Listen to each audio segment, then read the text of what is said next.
This is Retro Sports Radio. Visit RetroSeasons.com for more sports history. The Boston Red Sox faced the New York Yankees at Yankee Stadium for opening day on Sunday, April 12, 1959. Boston was managed by Pinky Higgins and had been an average team for several years. With no real star talent behind legend Ted Williams, the Bo Sox languished between 3rd and 6th place throughout the 1950s. The Yankees entered the 1959 season as world champions, having defeated the Braves in 7 games in 1958. Casey Stengel was entering his 11th season as manager, which included 7 championships in the previous 10 years.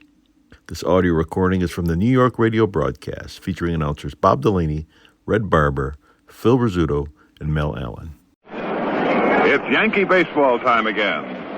The Yankees versus the Boston Red Sox from Yankee Stadium, brought to you by P. Valentine & Sons, brewers the famous 3-ring Valentine beer, the crisp refresher, and the Atlantic Refining Company and your friendly Atlantic dealer, who offers you Atlantic Imperial gasoline, the gasoline to keep your car on the go.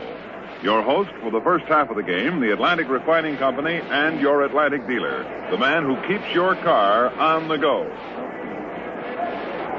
This is Bob Delaney speaking to you from Yankee Stadium in New York, where, at long last, we might say, opening day is at hand. After 2 days of rain, the weatherman has cooperated to the extent that it is not raining, but the temperature is no higher than 42 or 43 degrees, a slate gray overhead with a distinct threat of rain, though the weatherman says that won't be a factor until later this afternoon.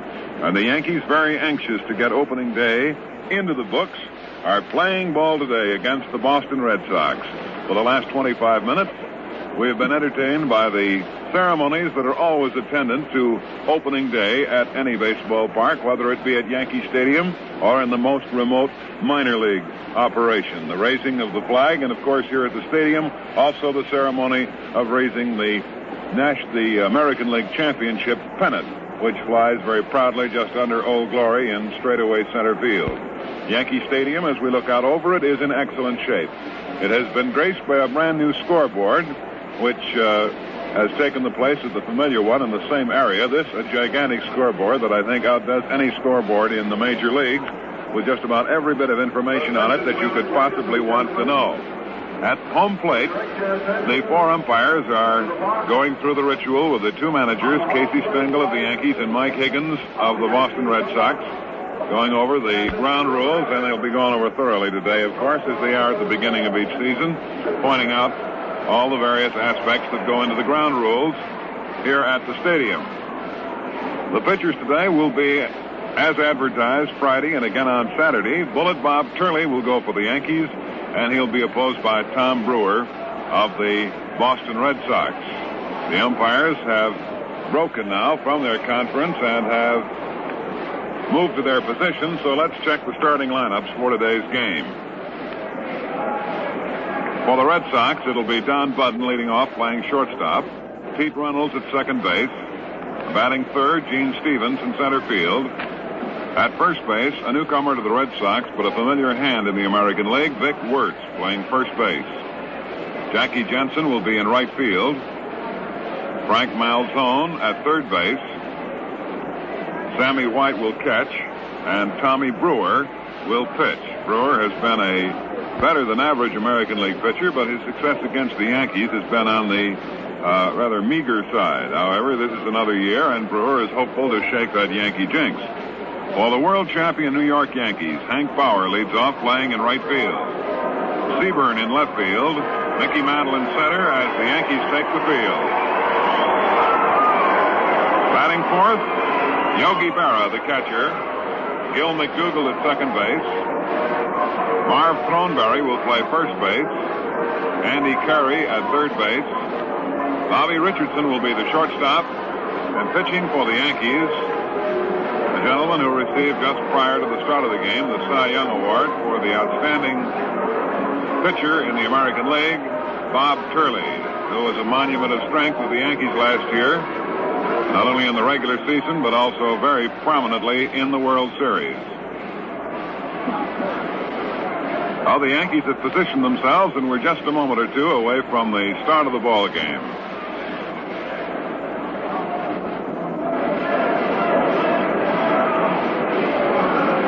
Had the Yankees not been able to get today's ball game in, they would have had to wait until the 25th of this month for their opening game, as the Yankees now will go on the road for 2 weeks, not returning until a week from yesterday, when they'll play a quick 3-game series with the Baltimore Orioles at the stadium, a Saturday game, which will be Ladies' Day, and a doubleheader on Sunday. And then the Yankees make their first trip west. So the Yankees had that additional reason to want the weatherman to let them play today, and he just barely has let them play. The weather might be much more favorable for football today, and as a matter of fact, the championship game played here between the Baltimore Colts and the New York Football Giants was in weather much more befitting baseball than today's. However, there will be much better weather en route later. It seems that opening days are quite often played in weather just like this. Bob Turley has come in from right field, where he'd been warming up in the Yankee bullpen, and is now taking his warm-up pitches with Yogi Berra, checking out on the scoreboard. And it is a mighty scoreboard, something to see when you come here. In the American League, Cleveland is playing in Kansas City. We'll have nothing on that game for a while. Baltimore and Washington have already been postponed. I understand it was postponed because of snow. Chicago and Detroit are underway. In the first inning, there is no score. In the National League, Cincinnati and Philadelphia are playing a doubleheader. The first game has gone 2 innings. There is no score. Los Angeles playing at Chicago. We have nothing on that yet. The weather at Pittsburgh was unfavorable for baseball, and as a result, the Milwaukee-Pittsburgh game was postponed, and San Francisco will play at St. Louis, and they'll be getting underway in approximately 20 minutes.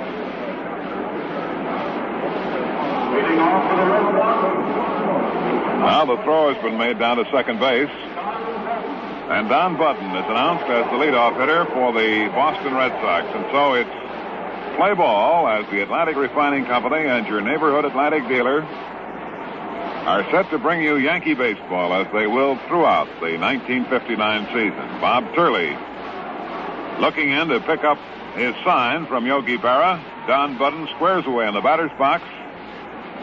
And here's the first pitch of the ball game. In for a called strike.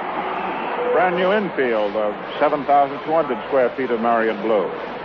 Right field is the only area that they didn't have time to resod, and the resodding of that will begin tomorrow. Turley's second pitch is a changeup on the inside for ball 1. 1 ball, 1 strike. Jack Burns coaching at third. Del Baker coaching at first for the Red Sox. And this is the first batter of the first game. Curve low outside. Berra short hops it. That is ball 2. 2 balls, 1 strike. Turley had a very sound spring pitching. He's in wonderful shape. He won about all the awards a fellow could win in the off season. Outfield around toward left on Button. The right hand hitting shortstop. Fastball is low inside, and it is ball 3, and Turley's behind 3-1. For the Yankees in the singles opening day defensive array, Turley pitching, Berra catching, Thornberry at first base. In fact, Thornberry has quite a dry sense of humor. Saw him in the dugout. Let's see, the pitch is in for strike 3-2. Before the ball game started, he said, this would be a real mild day, wouldn't it, for Alaska. McDougal at second, playing a very deep second base. He's back on the right center field grass. Richardson's opening at short, Carey at third. The pitch is swung on, foul back. 3-2. Stephen out in left field, and he's wearing glasses. Now, he wears them all the time under the doctor's instructions. If he's going to use them, you might as well use them consistently. Mantle is in his familiar spot in center, and Bauer in his equally familiar area out in right.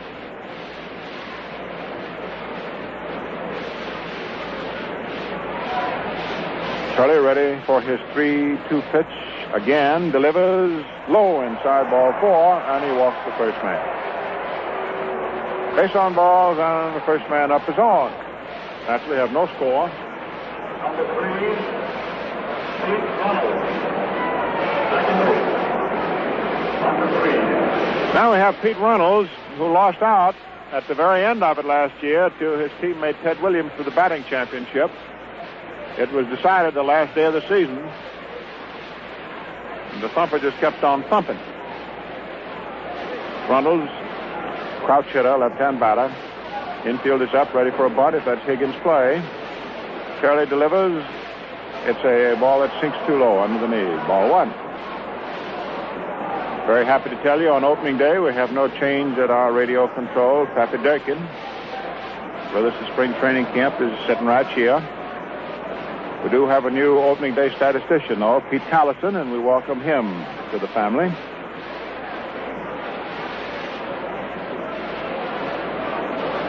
Pitch is a fastball outside, ball two. 2 balls and no strikes.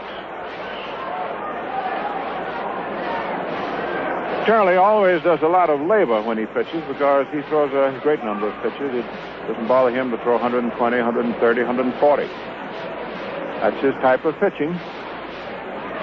He's walked his first batter. This is opening day. It was supposed to have been Friday, then supposed to have been yesterday, and now it's today. Turley checks his runner with a head bob, pitches, fastball over for a strike. 2-1. 2 balls, 1 strike. Runnels had his best season last year. Hit .322. Right up to the last day, fighting for the batting championship. Low outside, ball 3.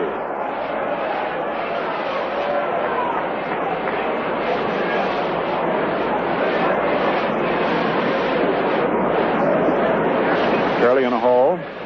3-1. Gee, the big new scoreboard's a beauty. Well, you don't need any glasses to help you read that. We have no score. Turley pitching deliberately. Walked his first batter behind 3-1 on the second. Pitches and Runnels hits a ground ball to second. McDougal up with over Richardson. 1 out to throw to first. Double play. So Runnels going after the 3-1 pitch. Hit it about 3/4 speed down to second, and it was McDougal to Richardson. And on over to Thornberry at first for the DP. 2 men out. And we have Gene Stevens. He jammed his thumb at the base, his right thumb, about a dozen days ago.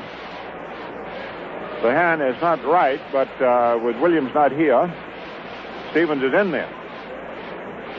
He's a big, tall, rangy fellow. He's about 6'4", 6'5", left-hand hitter. Turley throws him a change of speed, pitch high outside, let him see it, ball 1. Outfield pulled around toward right. Curveball is low outside, ball 2. 2 balls, no strikes.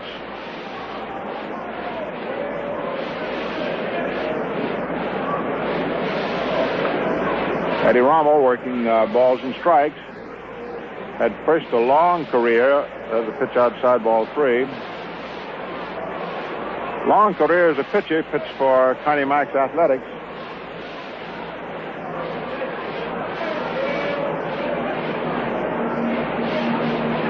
He's been around this league a long time. Call strike. Got the 3-1 pitch over.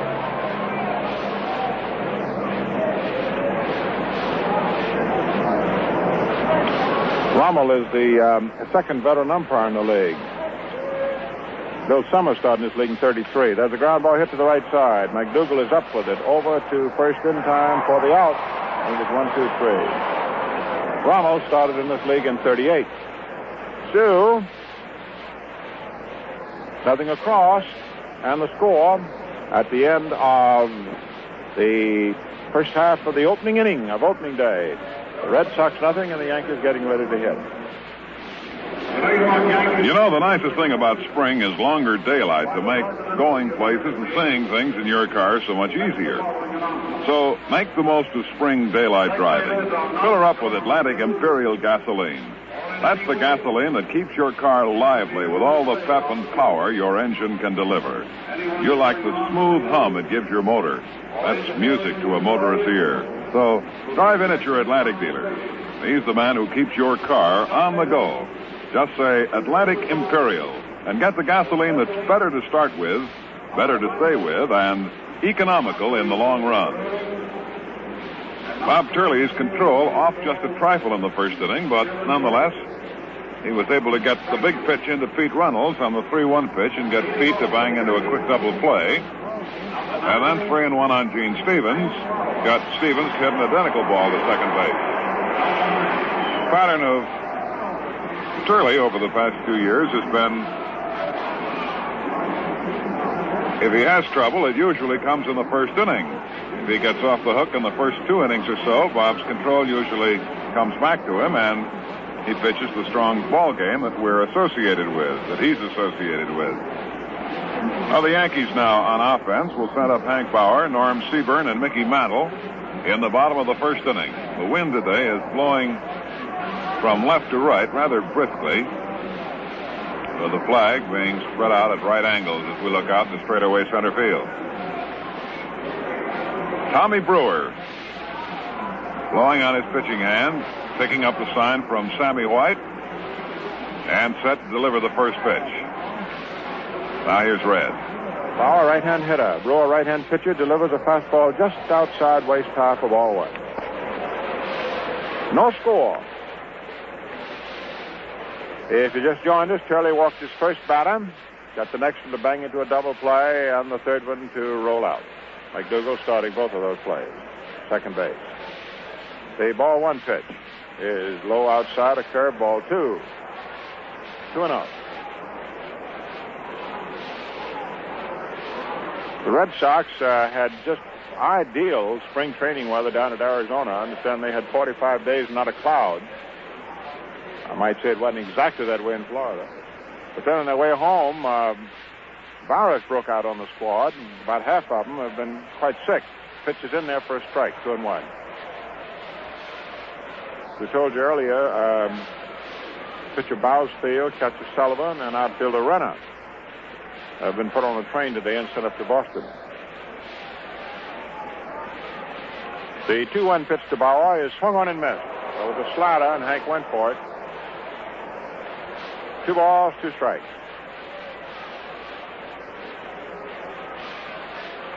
We have a pretty strong wind that is blowing in from left field and going toward right. It's a crosswind across the top of the stand, judging by the flags.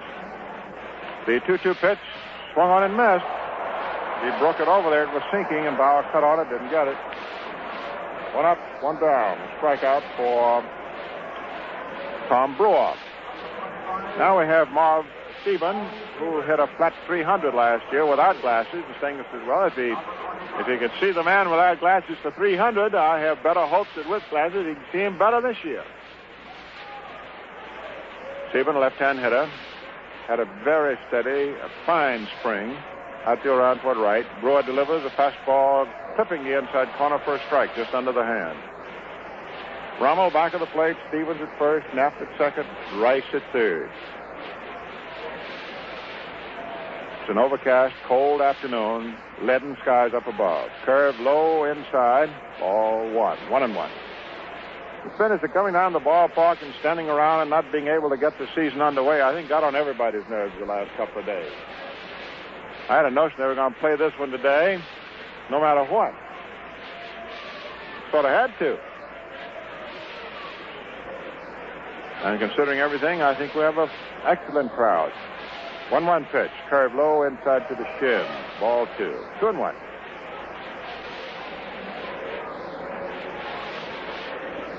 Stephen has become an increasingly good judge of a pitched ball. Stands there, has a quiet bat. A quiet, rangy, raw-bone sort of a fella. The pitch is half swung on, fouled off. Tried to check too late on a sinker. 2-2. 2 balls, 2 strikes.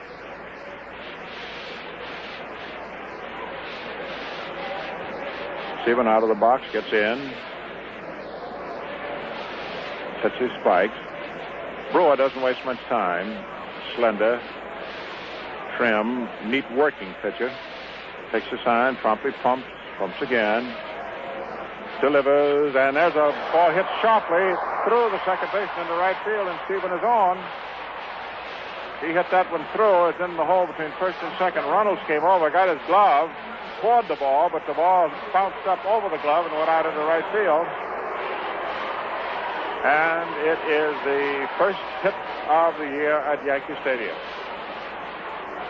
So Seburn single to right, and he's on, and up steps Mickey Mantle. Mantle hit .304 last year. The only batter in the American League to get 100 walks. He got 129. We have no score. Outfield deep toward right on Mickey, who's hitting left-handed against this Boston right-hander. A changeup is high outside for a ball.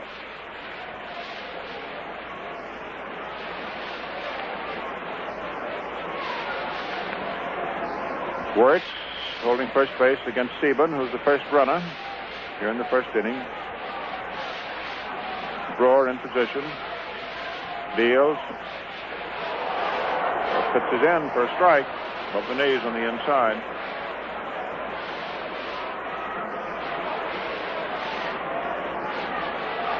Just the start of the ball game and just the start of the season as far as the stadium is concerned, as far as these two ball clubs are concerned.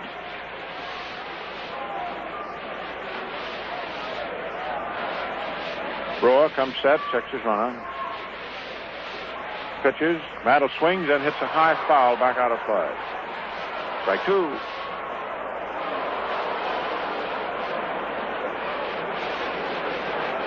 Looking around the big new scoreboard.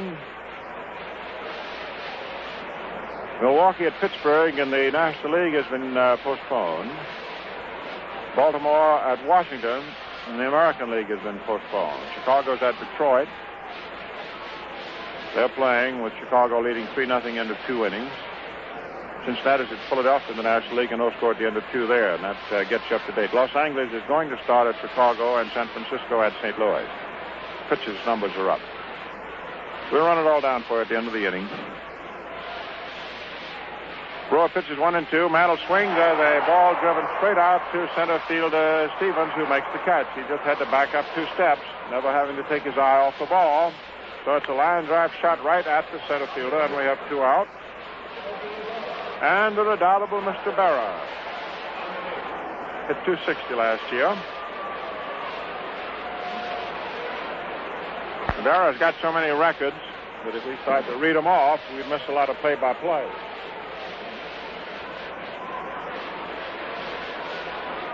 He's truly one of baseball's all-time great catchers. They play him in the right field, of course, and drastically. Seburn leads our first 2 out, no score. Curveball is in for a strike. 0-1. Make no mistake about it, Brewer has a very good curve. He and Turley have been the opening day pitchers now for 3 days. Fastball swung on, hit out toward center field. Stevens comes on, can't get it. It's a base hit. Seburn around second has to hold on. He took a long turn and had to dive back, so Brewer hits a single into straightaway center field. And runners are at first and second. Well, Yogi went a long time down at spring training camp before he got his first hit. But he takes care of matters once the bell rings his first time up. We have no score, 2 out, men at first and second, and the hitter is Gil McDougall. Hit .300.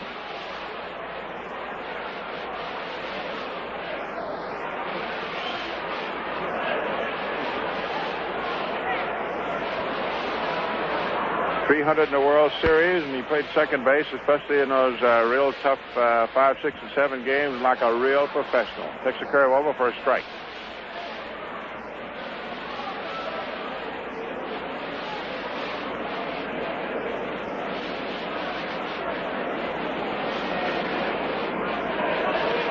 McDougall, right-hand batter. Overly close stance. He's the man of many stances. Curveball is in. Strike 2. 0-2.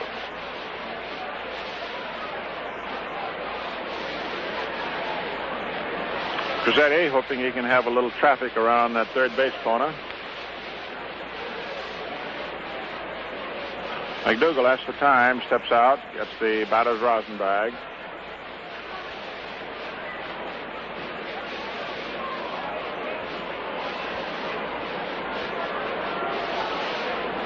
Gill hit 250 in the regular season and then woke up in the World Series, which is typical of him.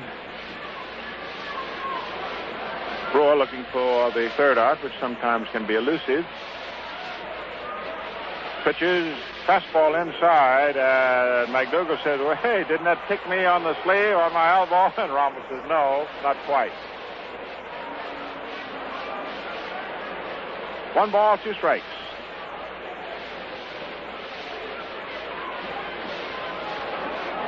Two men are out. The Yankees have 2 on. Seburn and Brewer, each with a single.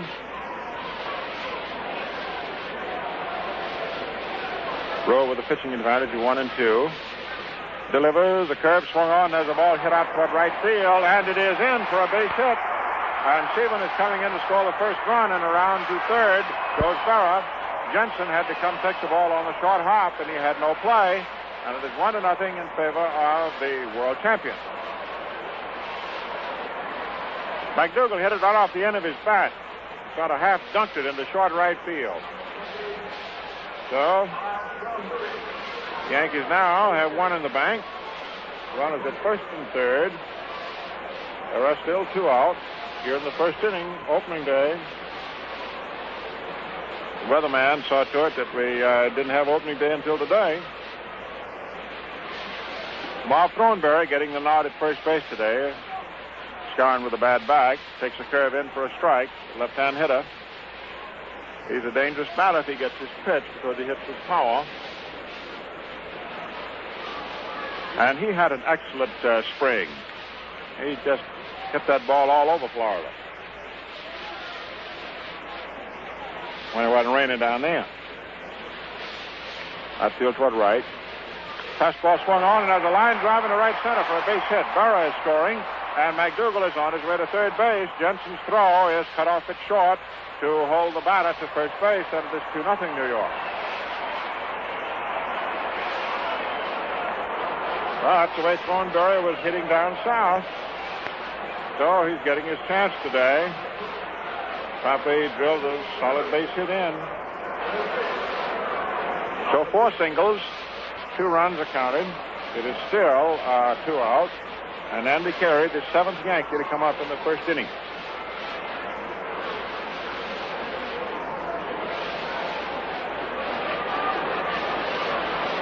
This is the first baseball game here at Yankee Stadium since the World Series. Brewer delivers. A curve swung on and grounded foul outside third base. Strike 1.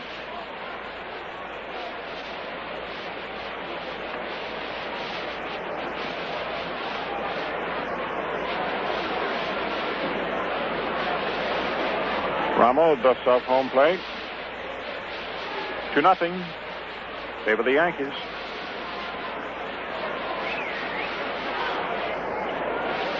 Brewer in position, deals. Change up on the inside. Ball 1. 1-1. Thornberry is the runner at first. McDougal is the runner at third.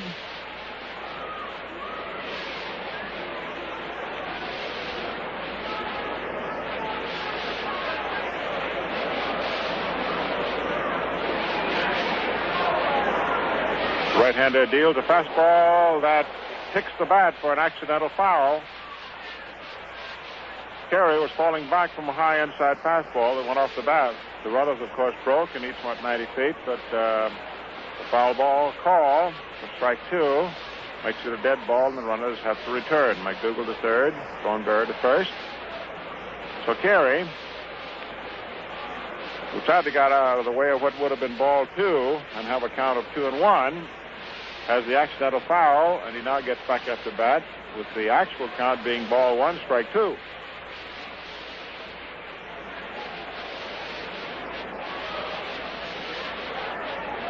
Brewer, slender right-handed, delivers a curve swung on and missed, strike 3.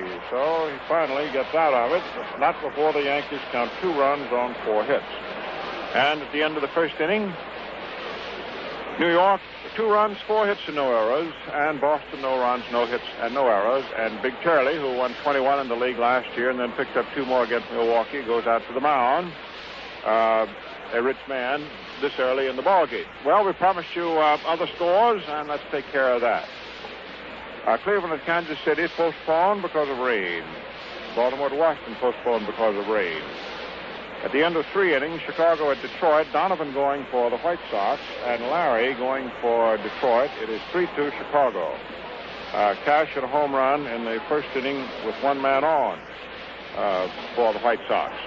Suddenly they're getting home runs this early part of the season. I know Lopez hopes it can continue.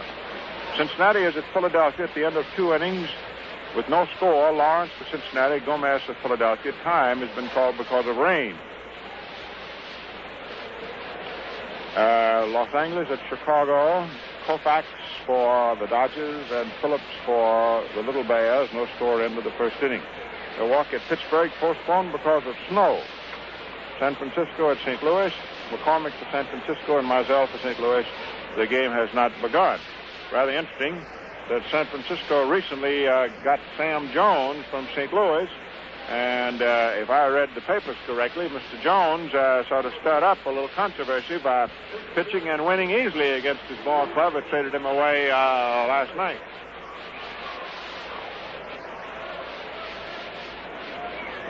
Well, Vic Wirtz is coming up for his first official at-bat as a member of the Red Sox. They count on him to increase their power and to give them this sort of a power lift. Runnels, Williams, Wirtz, and Jensen. Of course, Williams is not here. Ball game is being televised on back to Boston, and I imagine Theodore has got both eyes a-winking up there. Moving into the second inning, it is 2-0 favor New York. We're delighted that Armed Forces Radio is carrying the play-by-play today to our service personnel all over the world.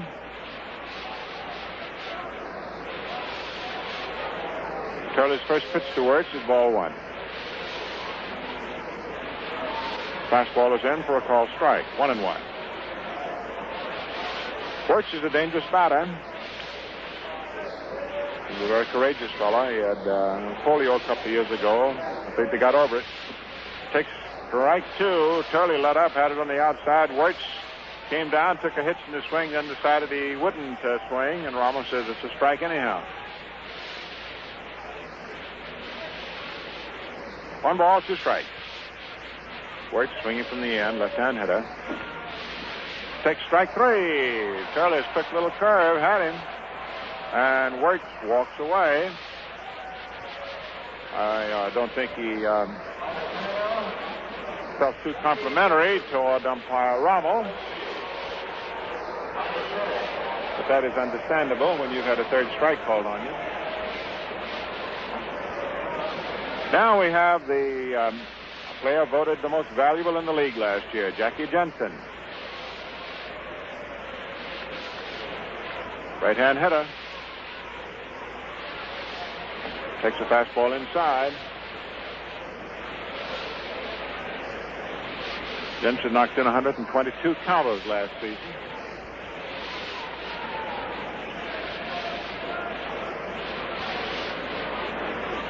Curveball high inside, drives him back and down, ball 2.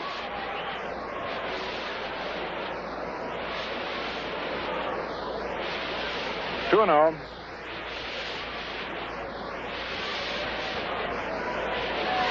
One out, nobody on. Second inning.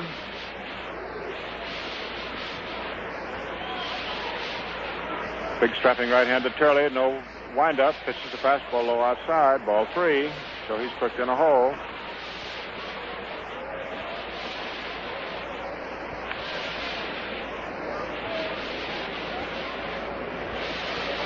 This is opening day on it for the Yankees until Saturday, April 25.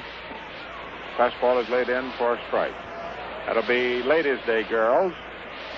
The Orioles will be here Saturday, April 25, Ladies' Day, and then a doubleheader Sunday, April 26. Fastball fouled off. Strike 2. Then the next business here at the stadium will be Washington, Saturday, May 9. That'll also be Ladies' Day.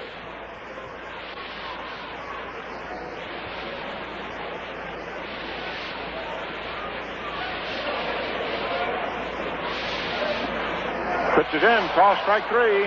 He got a fastball on the inside. And Turley has picked up 2 called strikeout victims here in the second inning.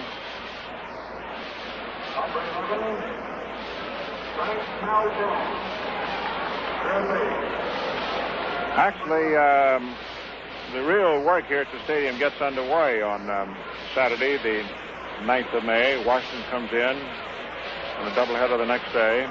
Then the Western clubs start coming through. That's the beginning of the first real homestand. Curveball is into Malzone for a called strike. That's a big curve. Malzone fell back from it, and the pitch still got the inside. Starting on May 9th, the Yankees are going to be home practically all that month. What it is this year is that curve inside, ball 2. Is that the Yankees will not get going so early in the season, but will finish at home. Last year, they pretty much finished on the road in September. That's the way it is, alternate years. 2-0 New York. Turley's pitch, curve swung on, grounded wide of third base. Carey scoops it, fires over to Thornberry in time by 3 steps, and Malzone is out. And it is 1-2-3 in the top of the second, and the score at the end of an inning and a half of opening day. The Yankees 2 and the Red Sox nothing. You know, I've gotten in the habit of writing notes to myself of things that I ought to do. I notice here that I've made a note to take my car to my Atlantic dealer for a safety service lubrication. With the spring driving season at hand, that's a smart thing for you to do, too. You see, your Atlantic dealer gives your car expert lubrication following the specifications that have been set down by the manufacturer. And then at no extra cost, he checks many safety areas that, if neglected, could cause you trouble, like windshield wipers, battery, tires, radiator, the fan belt, muffler, the tailpipe. Then, you got a written record of the work done and the condition of your car. Pretty good idea, don't you think? So, make a note now to get an Atlantic Safety Service lubrication soon from your Atlantic dealer, the man who keeps your car on the go. Moving into the bottom of the second inning for the Yankees, it'll be Richardson, Turley, and Bauer. The Yankees got 2 runs in the bottom of the first inning on 4 singles. Seburn singled with 1 out, then after Mantle line to center, Barrow singled Seburn to second, and then McDougal dropped a single into right field, a bloop job that brought home Seburn, and then Thornberry rifled a single into center for the other run. So it's 2-0 as Richardson steps in and waits the first pitch. Okay, Red. An RBI, right-hand hitter. Brewer, right-hander, fires a fastball over, sidearm for a called strike. Richardson began at shortstop, position he hadn't played in quite a few years, rather erratically, and then soon settled down. Played out there at the end of spring training like he owned it. Pitches low for a ball. 1-1. The Yankees are 2 up going into the last of the second inning.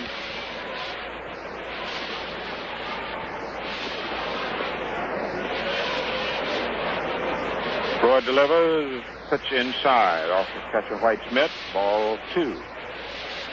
2 balls, 1 strike. One of the familiar figures of an opening day at the stadium has been sincerely missed. The veteran writer of the World Telegram and the Sun, Dan Daniels. Pitch is bunted at and missed, strike 2. Dan was operated on 2 days ago at University Hospital in Manhattan, and all reports that he is convalescing very satisfactorily and resting comfortably. But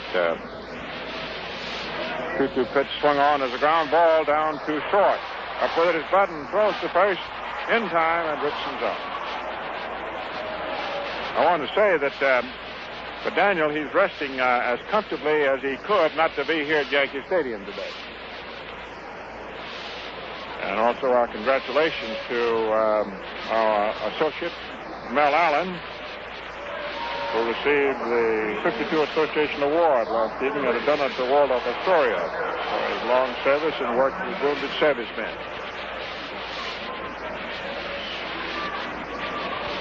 Well, here's the big pitcher, Bob Turley. 2-0 ball game, favor the Yankees. Brewer delivers a fastball low inside. Turley bluffing a bunt, finally had to skip rope. Ball one.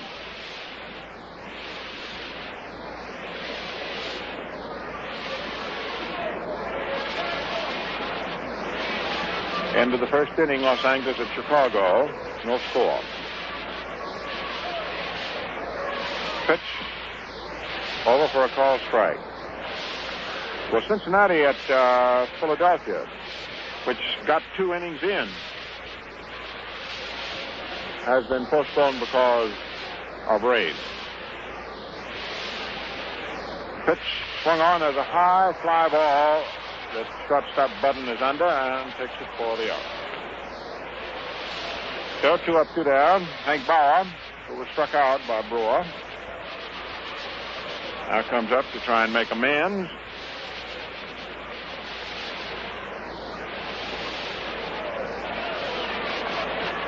Bauer's philosophy is you may strike me out, but not often. Overly close stance. Outfield shades him into left. 2 down, nobody on. Brewer, working rapidly, as is his custom, delivers a curve high inside for ball one. Friends, when you get out to the stadium, you are certainly going to be pleased with the new scoreboard. Oh, it's a wonder. And it's not only got the stuff up there, but you can see it. Pitch inside, ball two. In the center of the scoreboard is movable type. In other words, they can print messages up there. For example, the opening message was welcome to the 1958 World Champion Yankees in their opening day. Right now it says this is Turley's first opening game start as a Yankee. Bauer hits a high foul back.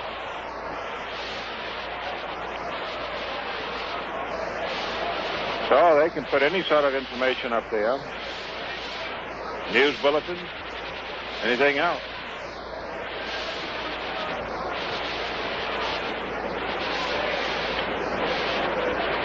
If there's anything to be done to make this ballpark better, the Yankees haven't heard about it yet.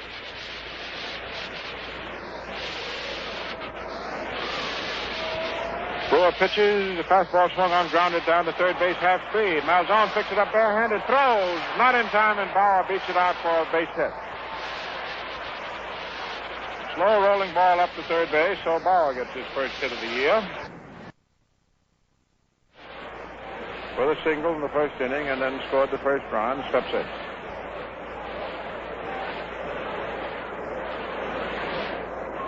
Big Ranger, left-hand hitting left fielder.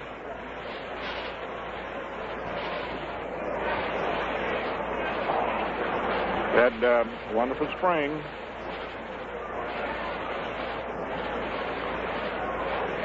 Brewer takes a look at him, delivers a curve in there for a strike.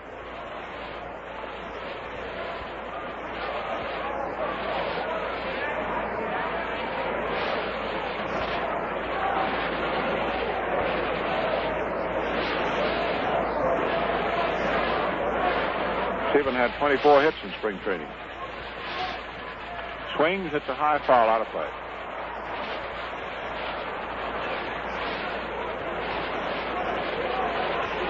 Speaking about this wonderful new $300,000 scoreboard here at the stadium that you'll see when you come out, the Master Control Console has almost 5,000 push buttons.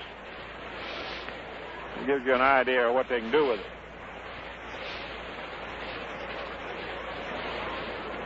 Two strikes to Stephen, 2 out. Bauer at first. Yankees leading 2-0.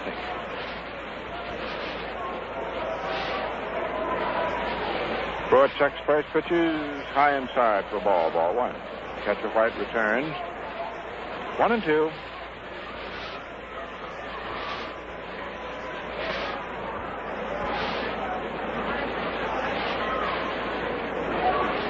Arm is ready.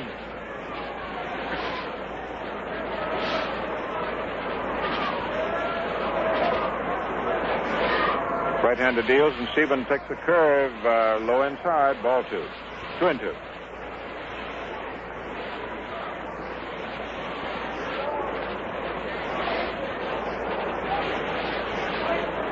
Two balls, 2 strikes.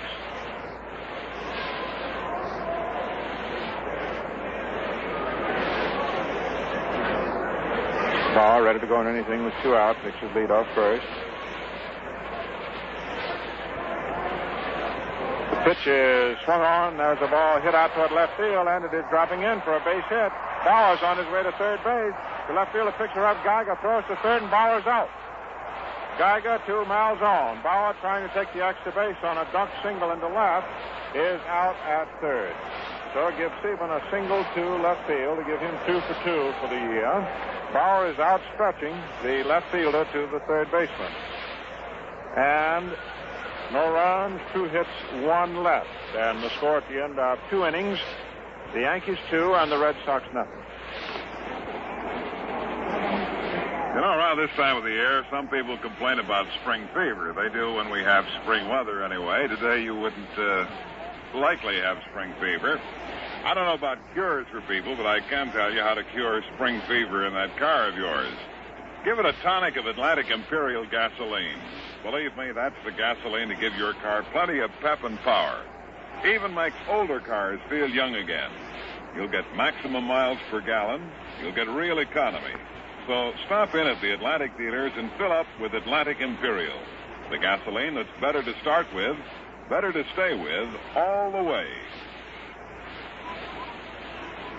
Now let's pause for station identification. This is the home of Champions Baseball Network. At 1460 on the radio dial, WOKO in Albany, New York. WOKO time, 21 minutes before 3 o'clock. Current temperature is 42 degrees.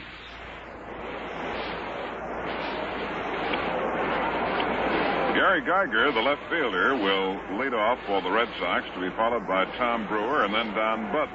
It's 2-0 as we start the third inning. Bob Turley, with a 2-run lead for the Yankees, set to pitch to Geiger. Central Post Office. The box is the same number as our year, 1959. New York, 51, New York. Now we have Gary Geiger, first up for the Red Sox, left-hand hitting outfielder. And Turley gives him a low curve, ball 1. Bob comes back with a curve low inside, ball 2. Geiger and Wirtz came from the Cleveland Club for Pearsall. Geiger started out as a pitcher.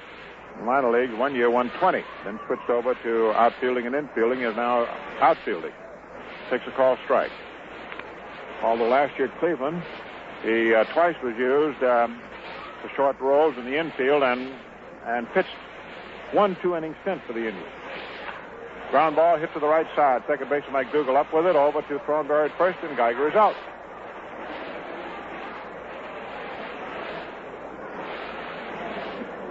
One up, one away. Turley has permitted only one man to get on. His first batter, he walked him. Next man hit into a double play, and he's gotten everybody out. Sammy White hit .259 regular season last year. Rated one of the top receivers in the trade. 2-0 in favor of the Yankees.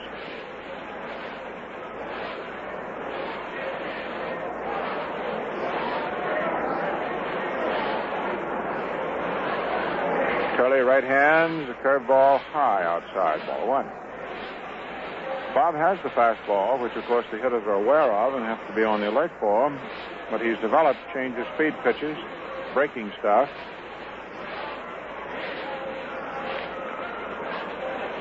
Delivers the fastball in there for the strike. 1-1. 1 ball, 1 strike.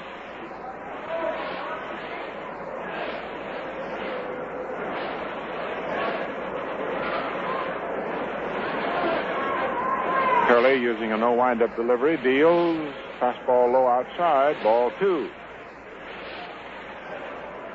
2-1. Turley pitching, Berra catching, Thornberry at first. McDougal at second, Richardson at short, Gary at third. Call, strike 2 over the outside above the knees. White doesn't think so. Ramos says, yes, sir. It's 2-2. Seburn with 2-4-2 is in left. Mantle in center. Bauer in right. 1 out and nobody on the third inning. If you just got in with us, opening day here at the stadium. Curve swung on and line to shortstop Richardson for the out. 2 down. And the Red Sox starting pitcher, Tommy Brewer, is now coming out of his dugout. This dugout is on the third base side of home plate.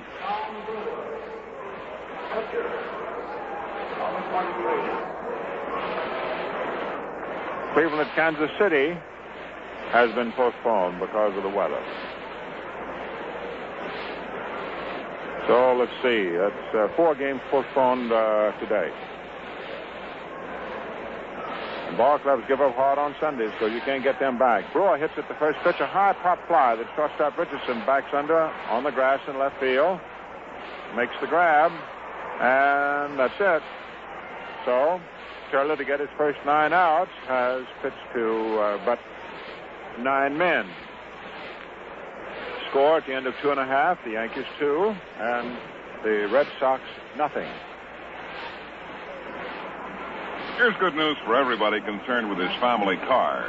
It's Atlantic Premium Motor Oil, sealed for your protection in both 1 and 5 quart cans. That's just the right grade for your car, too. And all of it available at your Atlantic dealers. Best of all, a change to premium motor oil means a change to quick starts, less engine wear all through the cold weather. Atlantic Premium Motor Oil flows freely, acts to give extra protection to your car's engine.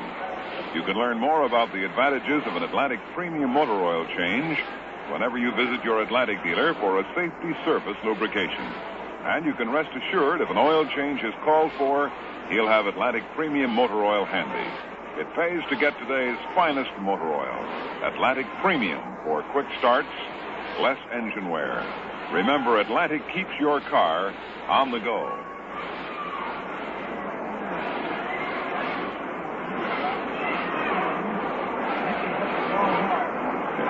Mickey Mantle leading off for the Yankees in the bottom of the third inning. Outfield deep, round toward right. Brewer delivers, and Mantle takes a fastball high outside. Ball 1. For the Red Sox, it is Brewer dealing them. White receiving. Wirtz playing his first game for them at first base. Runnels is at second. Shortstop is Budden, and the third baseman is Malzo. Ball 1 pitch. A little off the fastball. It sank. Good for a call strike. And Gary Geiger played about 40-odd ball games in and out for the Indians last year and left. Stevens in center. Right field is Jensen. Williams is up in Boston, you know. Mantle bunts. Brewer off the mound. Up with it. Throws to first in time and got him by a whisker. Close. Mantle pushed the ball a little close back to the mound. So he's out. His bunt bid for a base hit.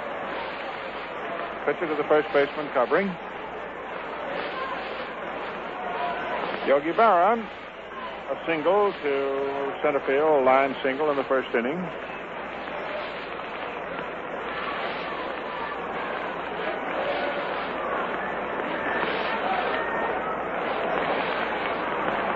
Berra swings at the high fly ball to straightaway center.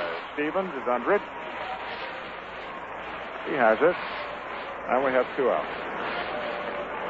The Yankees lead 2-0 here. At the end of 4 innings at Detroit, the White Sox are 1 up, 3-2. We have the other 2 games in the league postponed. Cleveland at Kansas City, Baltimore to Washington. End of 2 innings in the National League. Los Angeles at Chicago, no score. San Francisco is getting ready to go at St. Louis. Milwaukee at Pittsburgh, and Cincinnati, Philadelphia canceled. Rain. Rain at Philadelphia and snow at Pittsburgh. Here's the McDougal. Takes a curve low outside, ball 1. Gill hit a single off the end of his bat into right field, first inning, which got in the first run and made possible the scoring of the second. Kept it alive. Brewer works. Fastball swung on, grounded foul by a yard outside third base. 1-1.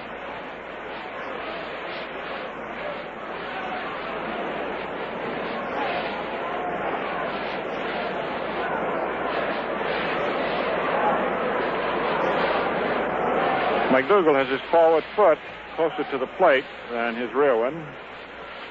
Closed his stance, fouls off a curve, strike two. Gill keeps moving around up there. When he first came to the Yankees, he had an open stance. That forward foot was almost pointed at the third baseman. Right now, it's about pointed at the second baseman. He got a reason for it. Pitchers keep changing on him, and he keeps changing on them. 1-2 pitch. Fastball is right over. And Gill, who had seen two curves, suddenly looked at this fastball and had it. So, in the 3 innings, 2 runs, 6 hits, and no errors for New York. No runs, no hits, and no errors for the Red Sox. Now we've got a young man coming over here. Let's see. This is going to be your third opening day at this microphone, isn't it, Mr. Rizzuto? Right, Red. How many openings for you down there on the playing field with that finger glove? I had 13 with the Yankees, Red. All wonderful openings, though a lot of butterflies, just like today back here. Well, happy number 16. Okay, Red. Good to be with you and Mel, Phil. Certainly my pleasure, too, Red.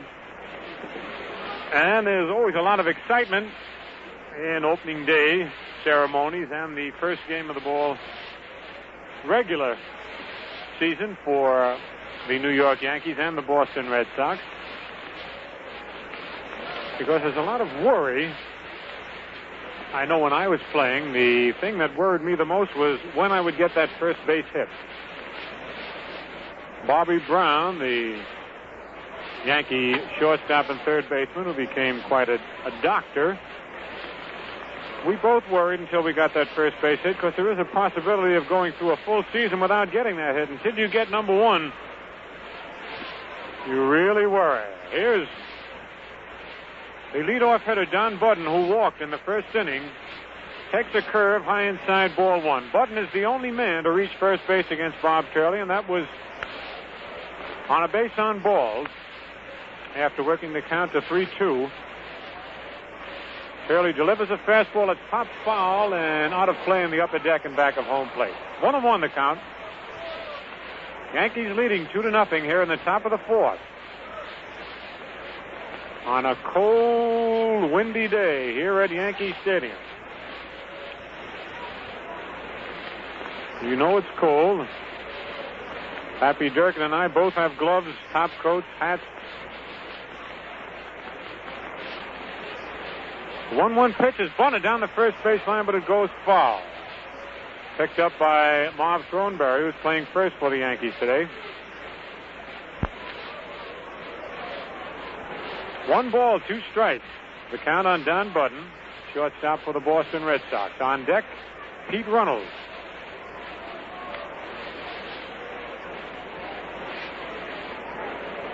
The wind is whipping out towards right field here at Yankee Stadium.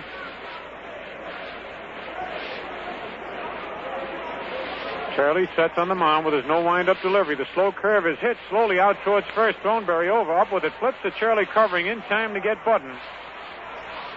1 away. Well, that time Budden was fooled on a change-up curveball and hit it off the end of his bat. A little twisting roller down the first base line. That Throneberry flipped to Turley for the out. 1 away. Here's Pete Runnels, who bounced into a double play in the first inning. Runnels, who was the runner-up to Ted Williams for the batting crown in last year's tight American League race. Left-hand hitter with a closed stance. Chokes up a little bit on the bat. Crouches at the plate. Carey moves in at third base. Turley delivers a slow curve in the dirt, ball 1. Jack Burns coaching at third and Del Baker down at first for the Red Sox. Eddie Rommel calling balls and strikes. Turley's next pitch is a curve that catches the outside corner. Strike 1 called. 1-1 the count.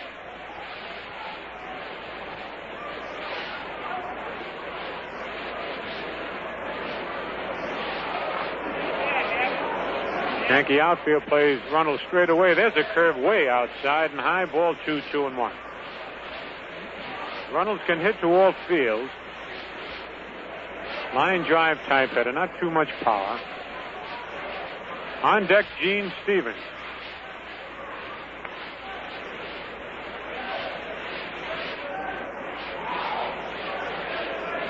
Turley ready. The 2-1 pitch is fouled to the right of home plate. Count even at 2-2.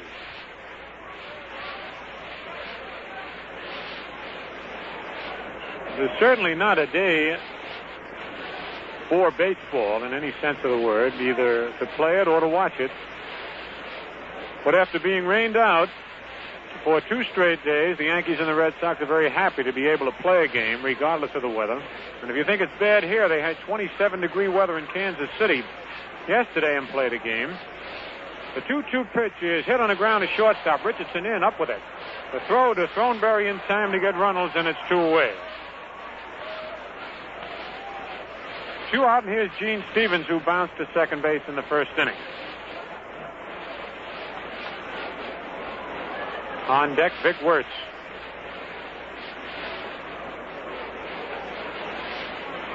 The Yankees came up with 2 runs in the first inning.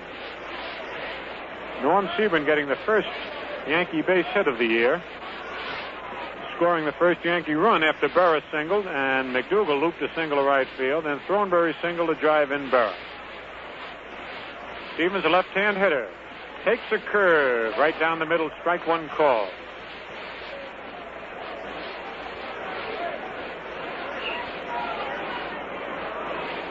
Outfield shifted around towards right slightly on Stevens. He takes a fastball below the knees, ball 1, 1-1.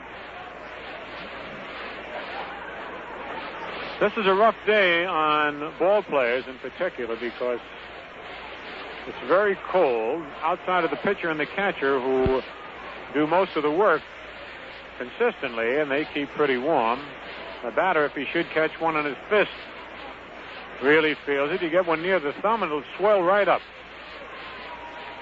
Outfielders catch a line drive, or the infielders, and their hands will be stinging for a week. There's a fastball hit deep to right center field. Mantle digging back to his left.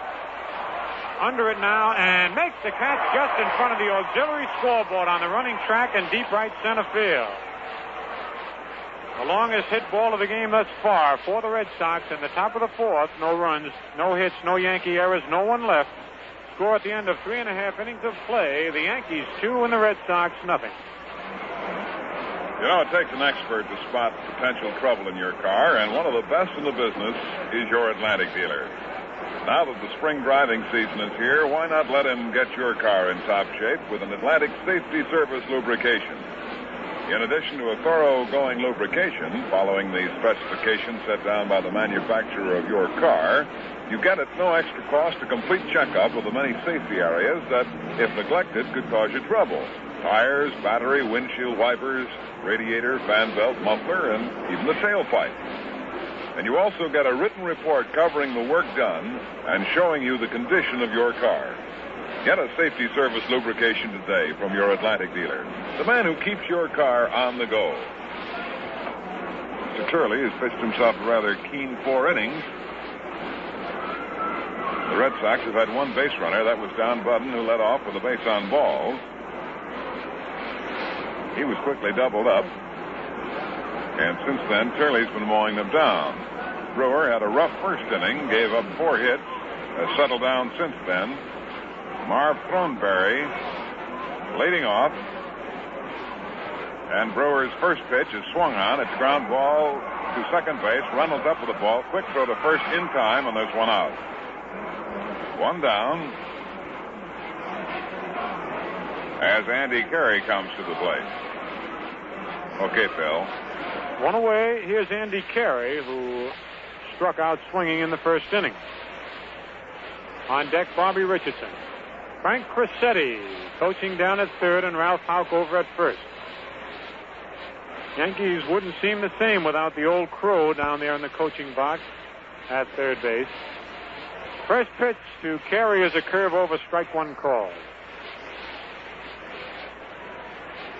John Stevens umpiring at first, Larry Knapp at second, and John Rice over at third.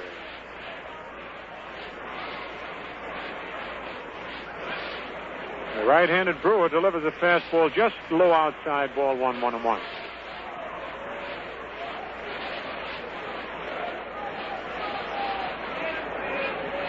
One ball, one strike, one out, no one on. Here in the bottom of the fourth, the Yankees leading 2-0. 1-1 pitch is hit foul alongside of third. Malzone moving over near the coach's box. Crissetti now moves, and Malzone almost dropped that ball. As a matter of fact, he thought he had dropped it. The wind that we told you was blowing towards right blew the ball towards third. It was in foul territory. Malzone caught the ball. It rolled up to the very tips of the fingers of his glove where there's no feeling. And Frank looked on the ground thinking he had dropped the ball, but it just hung there. We could see a lot of white. Carey fouls out to Frank Malzone. 2 away. Here's Bobby Richardson, who bounced to short in the second inning.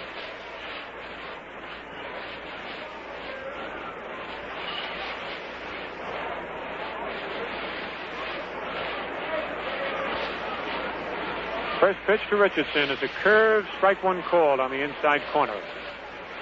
Red Sox have Gary Geiger in left, Gene Stevens in center, Jackie Jensen in right, Frank Malzone at third, Don Budden at short, Pete Runnels at second, Vic Wertz at first, Sammy White catching, and Tom Brewer ready to deliver. The fastball is hit on the ground to first, up with it on 2 hops. Vic Wertz races to the bag for the unassisted putout. So for the Yankees in the bottom of the fourth, no runs, no hits, no Red Sox errors, no one left. Score at the end of 4 full innings. The Yankees 2 and the Red Sox nothing. And right now, I'd like to mention that the second half of this game is being brought to you by the Crisp Refresher Ballantine beer. You know, Ballantine's the crisp kind of light with true lager flavor. That's what makes it the Crisp Refresher. No wonder Ballantine's the largest selling beer in the East. A quick look at the scoreboard. In the American League, Cleveland playing at Kansas City is postponed because of rain. A doubleheader, Baltimore at Washington, also postponed because of rain. Chicago at Detroit at the end of 5 innings. That ball game all tied up 3-3. Dick Donovan going against Frank Larry. Cash homered in the first with 1 on for the White Sox, and Eddie Yost homered in the 5th with nobody on. Both their first of the year. 3-3 deadlock. In the National League, Cincinnati nothing, Philadelphia nothing at the end of 2. Lawrence against Gomez. The Dodgers nothing and the Cubs nothing at the end of 2.5. Koufax against Phillips. Milwaukee at Pittsburgh postponed because of snow. And the Cardinals lead the Giants 3-0 at the end of 1. McCormick against Mizell.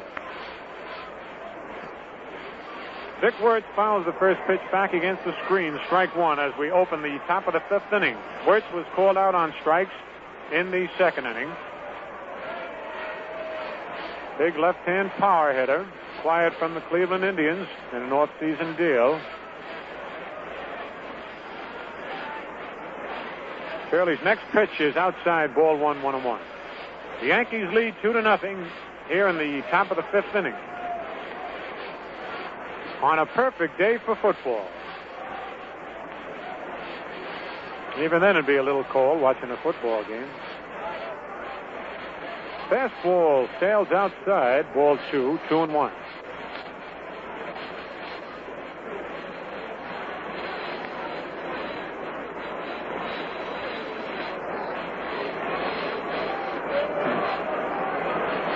Jackie Jensen is on deck with Frank Malzone to follow. This is the meat of the Red Sox batting order. Their power. The pitch is hit on the ground. Back to the box. Turley is up with it on 2 hops. Over to Throneberry, and it's 1 away.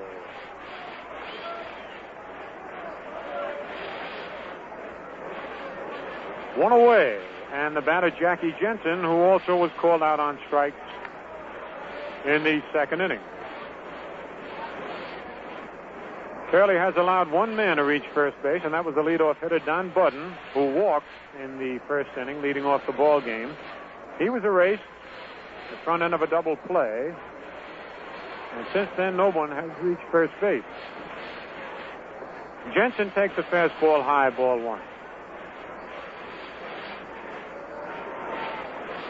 1 ball, no strikes, 1 out, nobody on. Turley ready with his no wind-up delivery. The pitch to Jensen is a curve high inside, ball 2, and we pause now for station identification.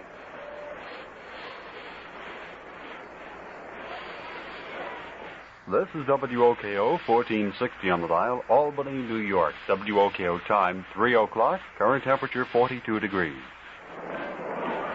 The next pitch to Jackie Jensen is low outside, ball 3, a 3-0 count to Jensen.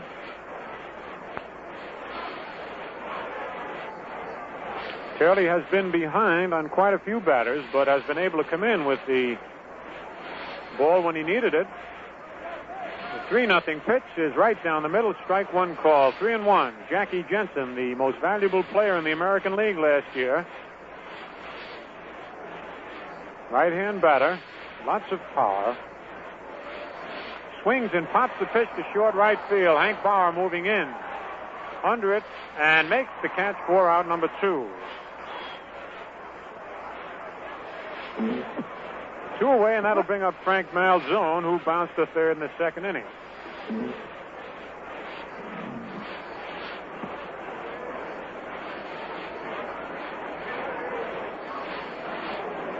On deck, Gary Geiger.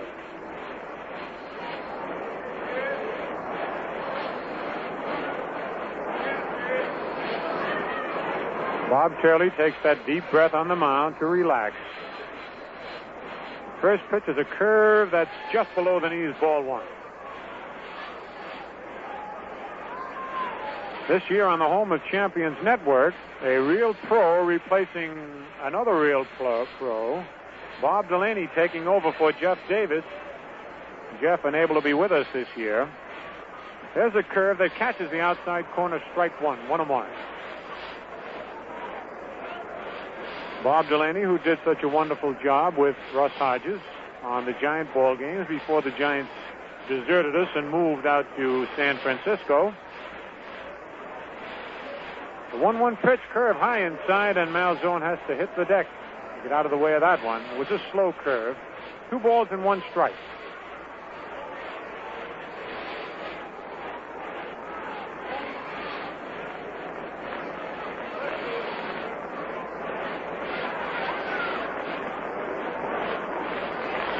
Turley ready. The 2-1 pitch is just outside, ball 3, 3-1. Yankees lead 2-0. We're in the top of the 5th inning with 2 out, no one on.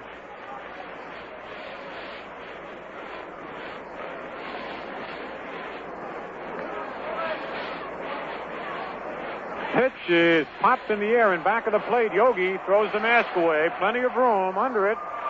And makes the catch for out number 3.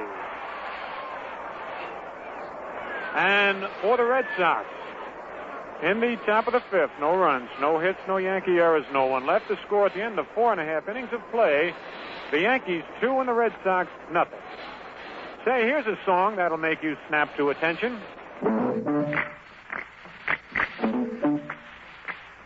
To be crisp, a beer must be icily light, with true lager flavor, precisely right. Lively, golden, crystally clear, the crisp refresher. Valentine beer. Hey, get your cold beer. Hey, get your Valentine. Hey, get your cold beer. Get your ice-cold Valentine beer. Valentine beer is a crisp kind of light with true lager flavor. No wonder it's the largest selling beer in the East. Enjoy the crisp refresher. And here's a fellow who making the Yankee fans enjoy the game, Bob Turley, who is leading off for the Yankees here in the bottom of the 5th. Bob popped to shortstop in the 2nd inning. Pitched a real strong game thus far. Tom Brewer out on the mound after a shaky first inning has settled down, shut the Yankees out. There's a fastball in there, strike 1 call. Frank Rossetti runs out and picks up a couple of pieces of paper that are blowing around the infield. The Crow is still in real good shape. Looks like he could go out there and play 9 fast innings. Brewer's next pitch is a curve low, ball 1-1. Big, beautiful new scoreboard out in right center field.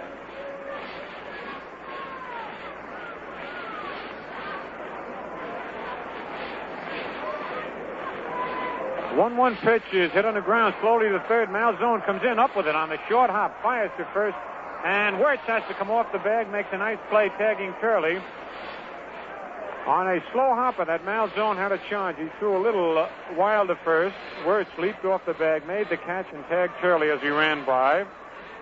5-3 of your scoring, 1 away. Here's Hank Bauer, who struck out and then beat out an infield single. 1-for-2 for Hank.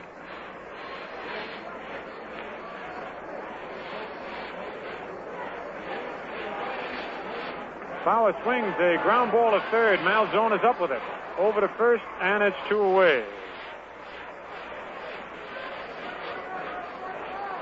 Hank Bauer, who needs 1 more homer to achieve the 150 mark.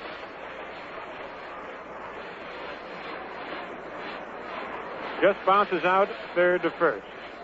With 2 out, here's Norm Seburn, who has had a perfect day, leading the American League in batting with an average of 1,000, 2 for 2. He's at least tied for the lead. Can't hit any higher than that. Single to right, scored a run, and single to left. Left-hand batter who had another fine spring. Takes a change of pace outside and low, ball 1.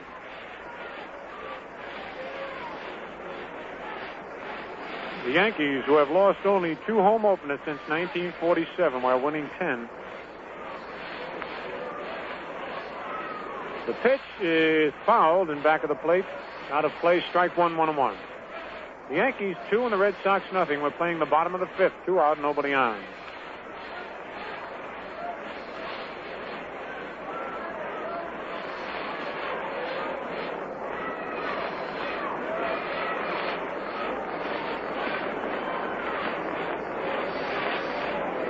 Mickey Mantle on deck.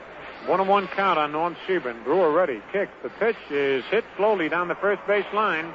Vic Wirtz picks it up with his foot on first base for out number 3. And for the Yankees, in the bottom of the 5th, no runs, no hits, no Red Sox errors, no one left to score at the end of 5 full innings. The Yankees 2 and the Red Sox nothing. Well, sir, we're finally getting in this opening game after 2 miserable days of rain and cold weather. And after this single game, the Yankees will be touring the East the next 2 weeks. They return to the Yankee Stadium for a brief weekend set with the Baltimore Orioles on April 25th and 26th. Now, those will be the only days you'll have a chance to see your world champion Yankees in action until the first long homestand of the season starting Saturday, May the 9th. So plan now to be on hand to see the Yankees against the Orioles here on Saturday afternoon, April the 25th, the season's first Ladies' Day, and again on Sunday afternoon, April the 26th. The lights have just gone on here at Yankee Stadium. Thank you. The lights are on. The first time this year that the lights have been on for a ball game, other than a football game, here at Yankee Stadium.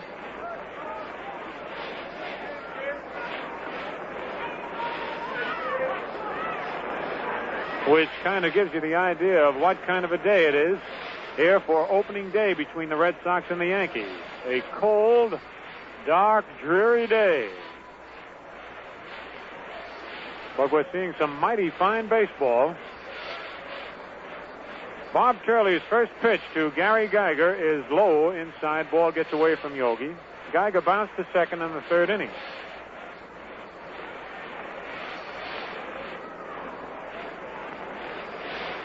Temperature can't be any higher than 40 degrees. 42, Pappy tells me. Oh, I'm wrong again. The curve is low inside. Ball 2-2-0. Sir, my feet feel like the temperature is about 0 on this cold floor up in the radio booth. 2 balls, no strikes on Gary Geiger. The fastball is strike 1 call. Catches the outside corner. Andy Carey playing in at 3rd. Geiger can go down that line. He's a left-hand batter with lots of speed. Richardson's in a couple of steps at short. There's a ball hit back to the box on one hop. Turley gloves it, flips to Thornberry, one away. One out, and the batter will be Sammy White. Sammy White, who popped to short in the third inning. Tom Brewer is on deck.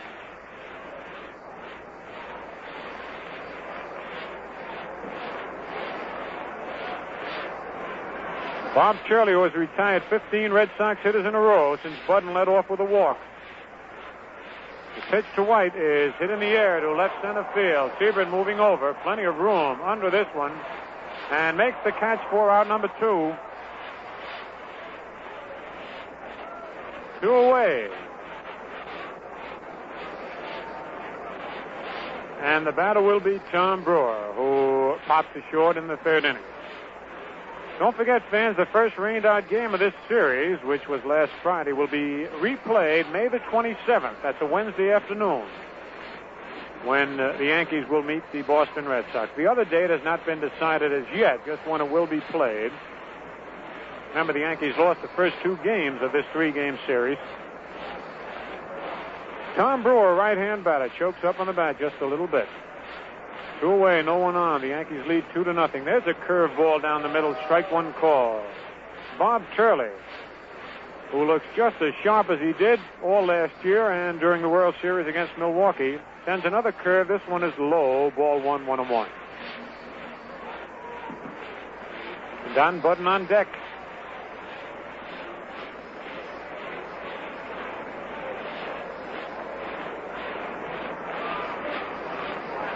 Turley's next pitch is a curve that's swung at and missed. Strike 2. 1 ball, 2 strikes to count.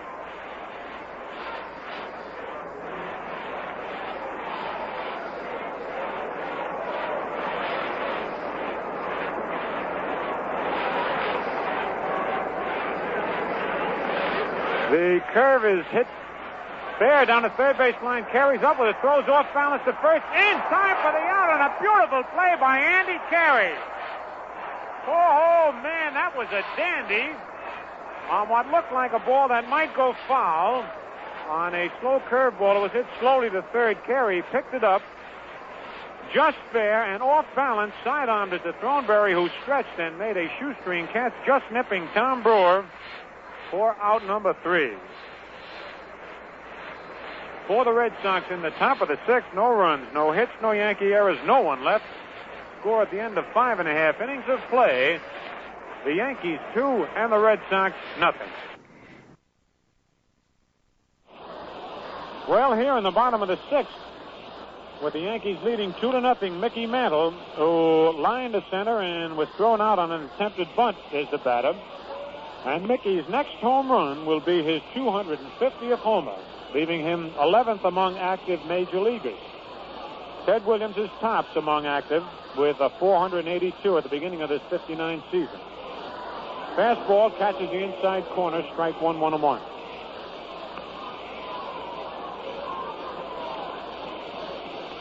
Mickey Mantle batting left-handed against Tom Brewer, looking for his first base hit of the 59 season. On deck, Yogi Berra with Gil McDougall to follow. There's a curve foul back out of play. Hit into the press box, back of home plate. 1 ball, 2 strikes on Mickey.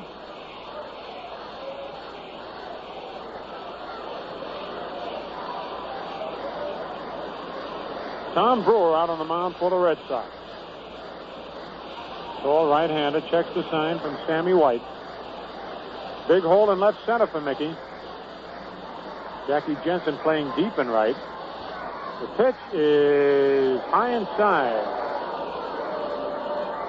Brewer's fastball, which you have to wait on, and the umpire does too, because it comes back and away from a left-hand batter. 2-2 the count on Mickey.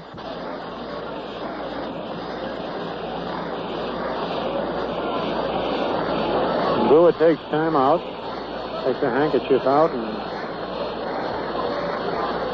rubs his hand, wipes his nose a little bit. This cold weather, those noses do tend to run a little. Here's the 2-2 pitch. Fastball hit on the ground at second base. Runnels knocks it down. Puts it up, throws to first just in time to get Mantle, and it's one away. A hard hit two-hopper to Pete Runnels that Pete knocked down. It bounced in front of him, and he picked it up and just did get Mantle, who can go down that line, one away. Here's Yogi Berra, who singled to center in the first inning, scored a run, the second run of the ball game, and then popped to center field. 1 for 2 for Yogi. Yankees leading 2-0.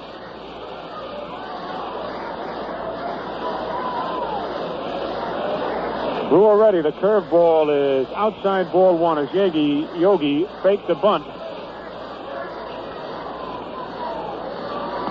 So cold I can't get my mouth to say what I wanted to say. The pitch to Yogi is high, ball two.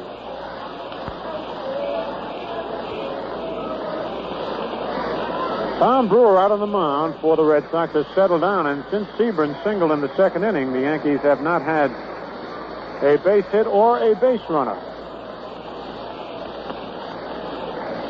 There's a curve outside ball three, 3-0.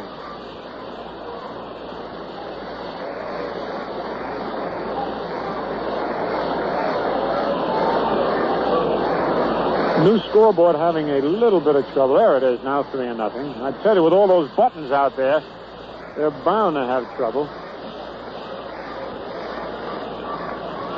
The pitch to Yogi is in there, strike one call. They call it the new miracle $300,000 scoreboard.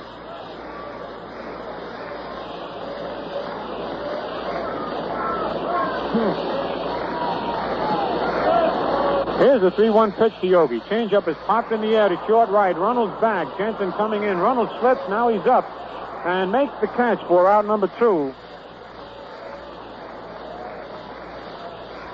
The outfield is still a little damp and a little soft from all the rain. And Runnels, in going back for that high pop of Yogi Berra, who, by the way, was thrown off balance as Yogi, looking for the fastball, had a change of pace thrown up to him. He was way out in front, popped it to short right, 2-away. Here's Gil McDougal, who singled to right and was called out on strike. Gil takes the fastball over, strike one call. Beautiful exhibition of pitching by both Tom Brewer on the mound for the Red Sox and Bob Turley for the Yankees. Brewer's next pitch is a curve that's in there, strike 2 call. Talking with Kurt Gowdy, the Red Sox play-by-play announcer, wondering how the Yankees always manage to give Brewer such a rough time with the tremendous curve and fastball he has. The 2-strike pitch, hit on the ground to third. Malzone up with it. Over to first, and that's all, as Wirtz has to catch it and tag McDougal. Malzone's throw again pulling Wirtz off the bag. For the Yankees in the bottom of the 6th, no runs, no hits, no Red Sox errors, no one left. And the score at the end of 6 full innings, the Yankees 2 and the Red Sox nothing. You know, a beer's got to have 2 things to really refresh it: lightness and flavor. Welter Ballantine beer's got them both. It's the crisp kind of light with true lager flavor. That's what makes it the crisp refresher. Enjoy your frosty glass of Ballantine soon.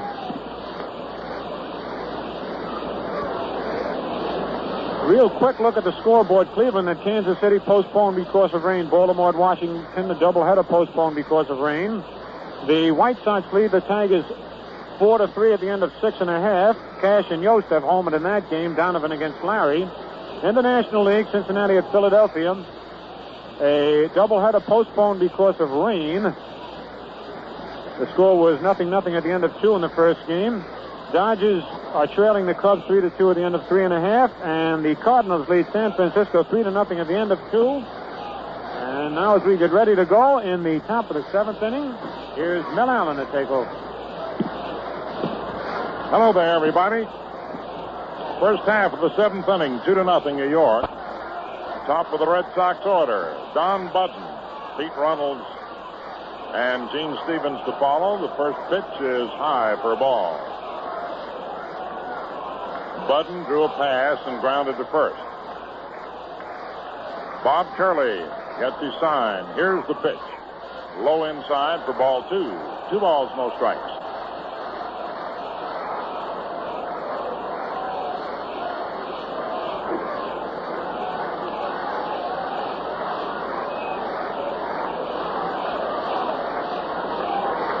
Turley all set to work. And the 2-0 pitch in there. Strike 1, 2-1.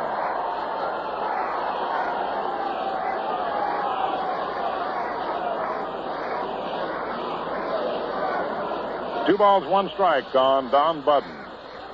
The next delivery in there. Strike 2, 2-2. And despite the cold, the crowd is warming with each pitch, as Brewer and Turley have locked horns in this opening day. 2 balls, 2 strikes. Turley delivers to Don Budden. Curve outside. Ball 3. 3-2. Full count.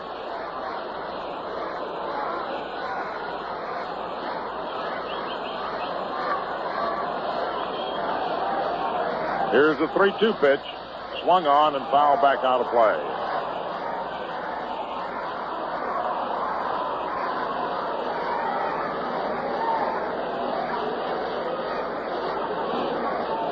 Count remains 3-2 on Budden.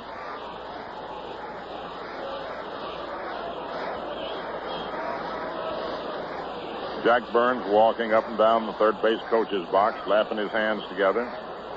Del Baker the same at first base. Bob Turley takes a deep breath, gets the sign. Here's the pitch. Swung on, line down the left field line, and it is a foul ball. And the count remains 3-2. Don Budden teed off on a 3-2 pitch. Pulled it too much down the left field line. The count remains 3-2.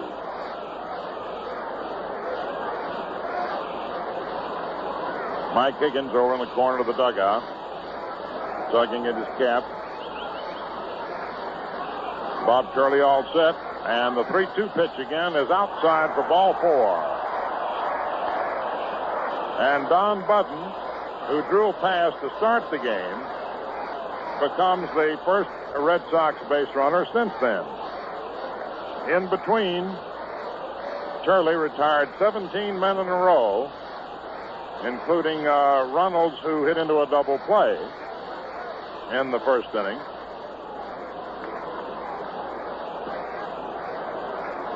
Pete, a left-hand batter, steps in. Gene Stevens on deck. 2-0 New York, 7th inning. Turley to the stretch. Budden with the lead off first.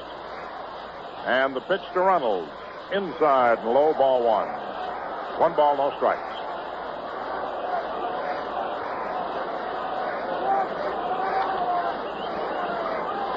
Runnels grounded to second in the first inning into a double play and grounded to short in the 4th inning. Hits the ball to all fields. Budden leading away from first. Bob Turley to the stretch. Here's the pitch. And it's inside. Ball 2. 2-0. And there's some action now in the Yankee bullpen. Turley up to now has been masterful.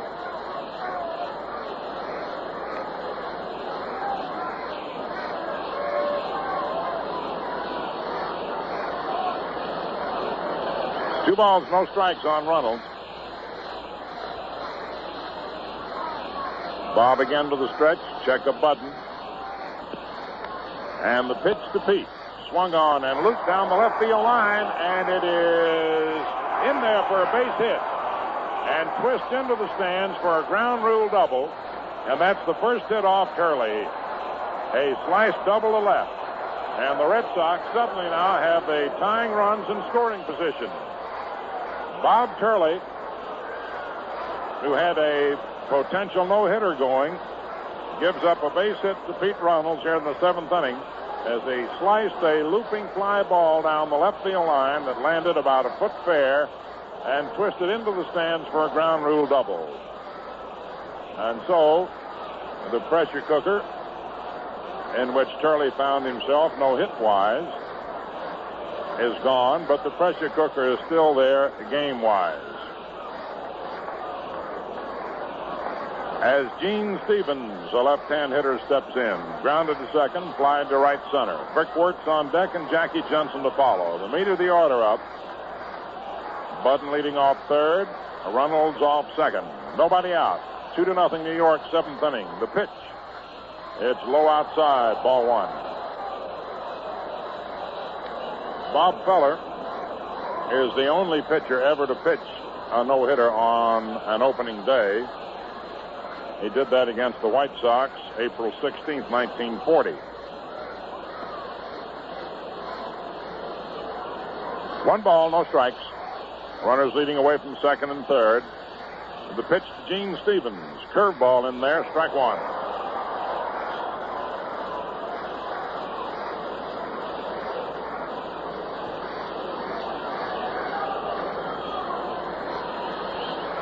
Bob taking his time.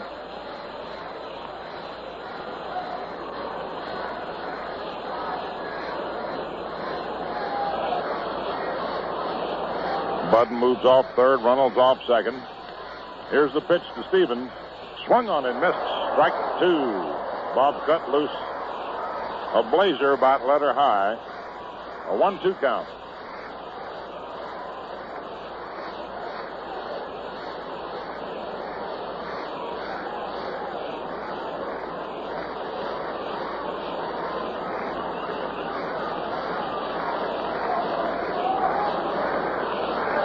Budden moves off third. Runnels off second. Turley all set. The 1-2 pitch. Fastball swung on, bounded wide to first. Throneberry up with it. Throws to first, and it's in time for the out as Budden scores. Beautiful play by Turley. A hard hit ball deep to first. And Turley and Stevens are racing to the bag. Throneberry threw to the bag, and Bob was in there at just half a step ahead.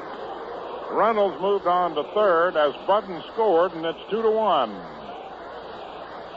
With a tying run on third, one out, and the batter, Vic Wertz. Turley was almost outrun by Gene Stevens. A key play at first base. 2-1 the score. And here's Vic Wertz, who looked at the third strike in the second inning and hit to the box in the fifth. The infield shortens up for possible play at the plate. Outfield toward right. In center and right, straight away to left. A big gap in left center. Bob Turley delivers to Wertz. Swings and fouls it off to the left of the plate, off the end of the bat, down the third baseline. Strike one.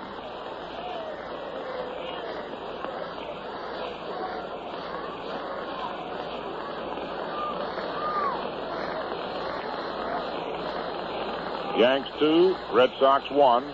It's the seventh inning.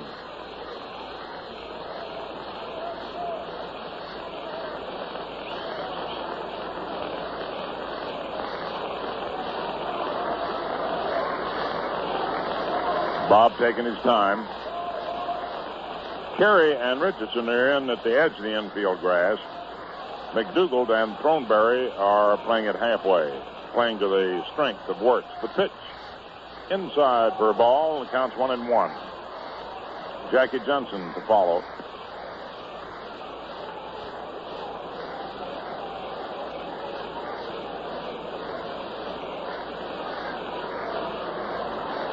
One ball, one strike.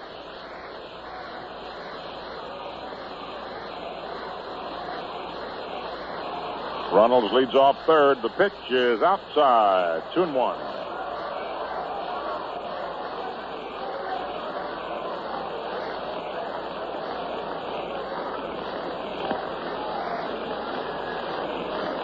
Two balls, one strike on Vic Wertz. The Red Sox finally breaking through on Turley here in the seventh inning. Pete Reynolds comes up the line at third. Turley delivers, and Vic Wertz swings and lifts a foul out of play back of third into the upper deck, and the count is 2-2. 2 balls, 2 strikes. Eddie Ramos signals the Yankee ball boy for a handful of balls. The ball boy waves back at him, and Ramos says, "No, I'm not waving at you. I want some baseballs."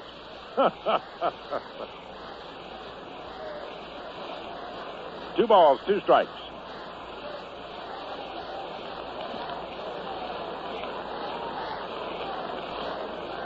Carey and Richardson have gone back halfway now. 2-2 the count on Wirtz.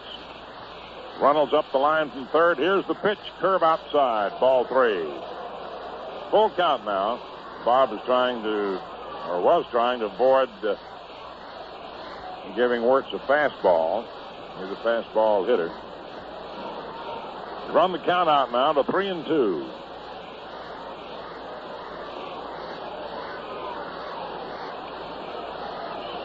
Pete Runnels off third, 1 out. 2-1 New York. Here's the 3-2 pitch. Inside, ball 4. Another curve, and Wirtz walks.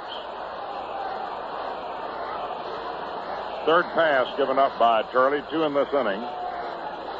And it brings to the plate Jackie Jensen, who took a third strike and flied to right. The American League Most Valuable Player, 1958.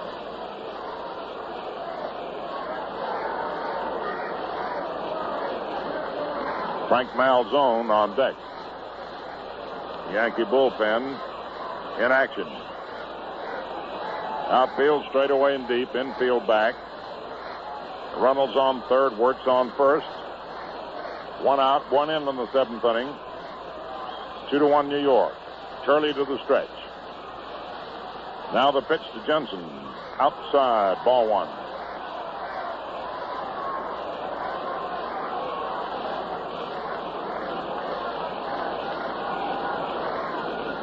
One ball, no strikes.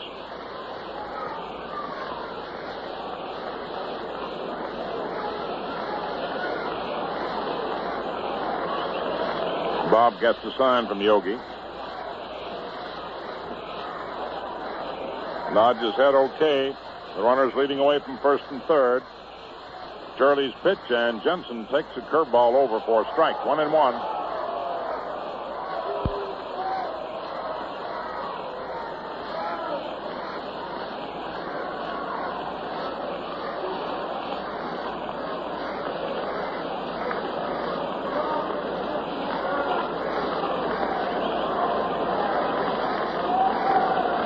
Reynolds leads off third. Wirtz off first.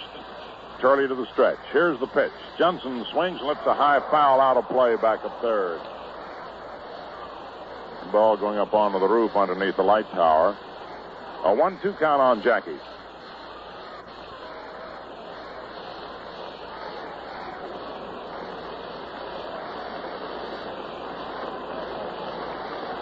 One run in the 7th inning. 2-1 New York. Pete Runnels on third and Vic Wirtz on first. Jackie Jensen, the open stance, holding the bat down at the end. Squares away. Turley gets the sign from Yogi. End of the stretch. The runners widen their leads. And the 1-2 pitch. Curve is outside. Ball 2. 2-2.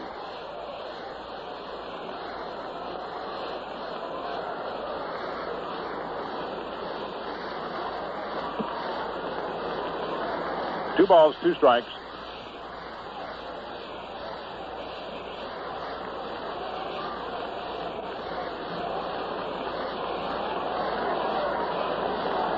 Pete Runnels comes off third. Vic Wirtz moves off first. Turley into the stretch. And the pitch. Curveball swung on. A fly ball hit the left. Should deliver. Runnels. Seburn makes the catch, and the throw goes to second base. Here comes Runnels on in to score. It's a tie game, 2-2. A sacrifice fly for Jackie Jensen.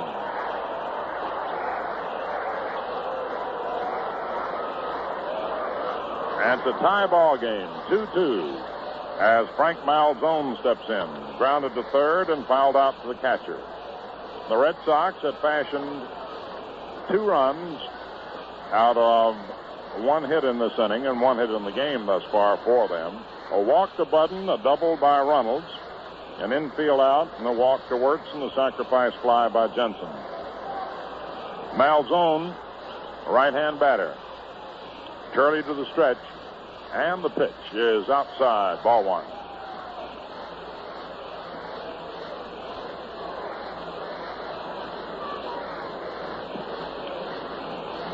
After walking Budden to start the game, Turley retired the next 17 in a row for this inning. And the pitch. High, ball two, fastball, 2-0.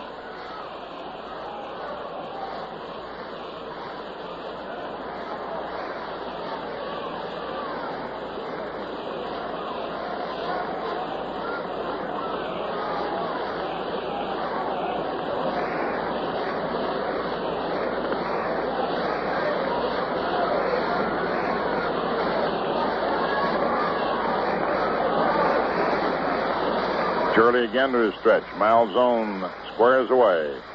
And the pitch. Swung on. It's a high pop out back at second. McDougald on the grass. Makes the catch and the side's retired. 2 runs for the Red Sox. 1 hit. No Yankee errors. 1 left on for Boston. And the score at the end of 6.5 innings. The Red Sox 2, the Yankees 2. Right now we're going to serve up a musical treat with a marimba beat.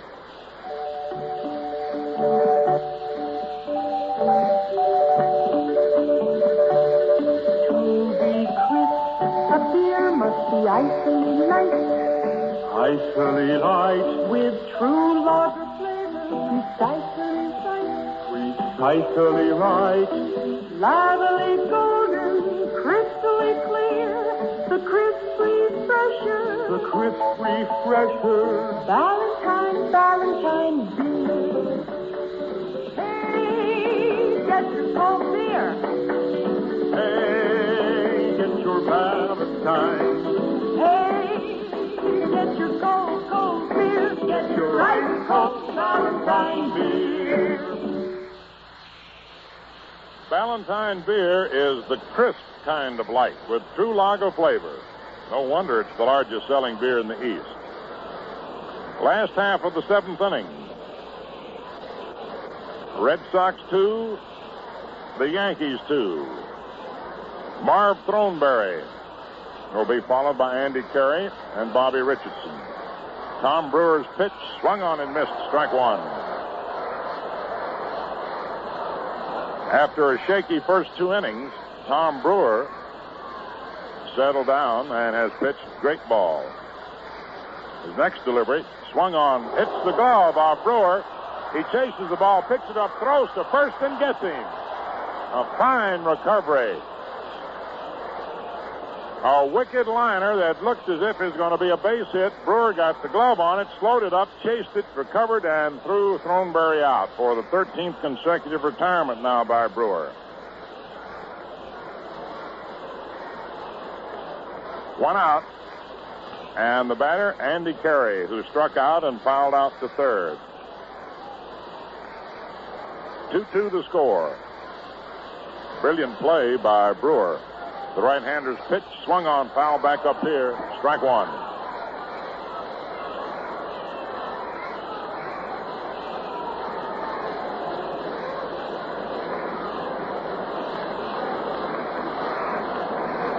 Yankees had 4 hits in the first inning and 2 in the second. And since then, Brewer has retired 13 in a row. Turley had retired 17 in a row until the Red Sox got to him in the 7th for the 1 hit and 2 runs. The pitch swung on, foul ball to the right of the plate, out of play, strike 2. 0-2.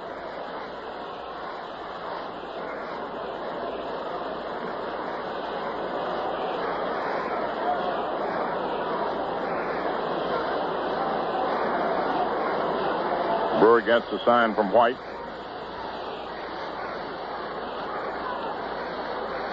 Into his windup. Around comes the right arm. In comes the pitch. Swung on, and there's a looper over short for a base hit. As Andy actually was ducking the ball and swung out of self-defense and punched a single to left.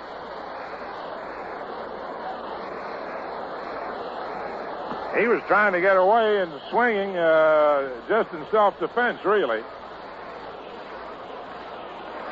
And winds up with a base hit. Here's Bobby Richardson. Grounded to short and grounded to first. 2-2 the score, 7th inning. 1 on and 1 out. Brewer to the stretch. The pitch to Bobby. Swung on. Little roller. Hit out toward Malzone. He's up with it. Throws to first base. In time. Richardson grounds out Malzone to Wirtz. 2 outs, and Bob Turley is due up.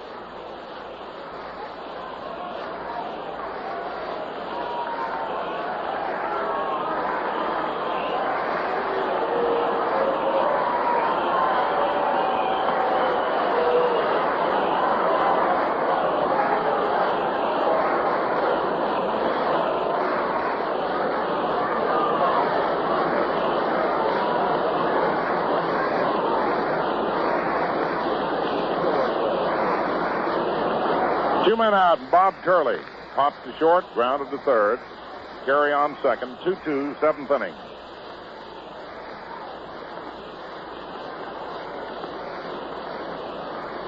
This is WOKO in Albany, New York. Brewer to the stretch. Pitch to Bob. In there for a strike. 0-1.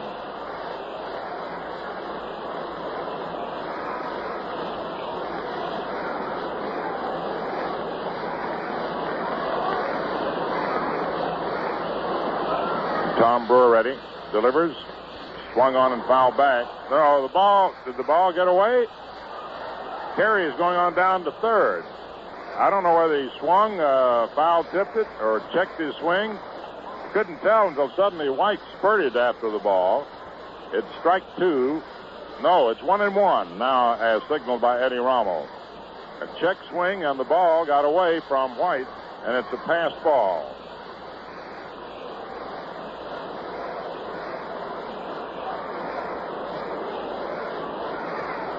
Carry on third. 1 ball, 1 strike, and 2 outs.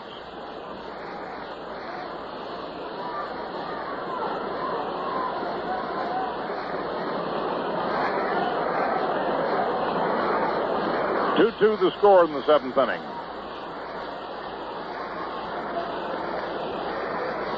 Brewer into the windup. Around comes the right arm. The pitch is inside. 2-1.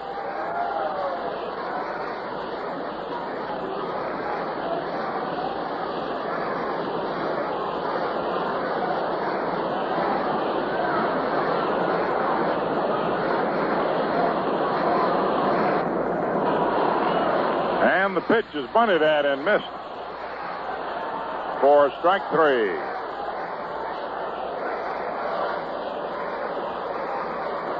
Turley strikes out as he bunted on second strike. A little mix-up in the count. No runs, 1 hit, no errors, and 1 left on. And so at the end of 7 innings, the Yankees and the Red Sox are tied at 2-2. The Red Sox 2 runs, 1 hit, no errors, and 1 left on. The Yankees 2 runs, 7 hits, no errors, and 4 left on. We pause for station identification. WOKO, Albany, New York, 1460 on your dial.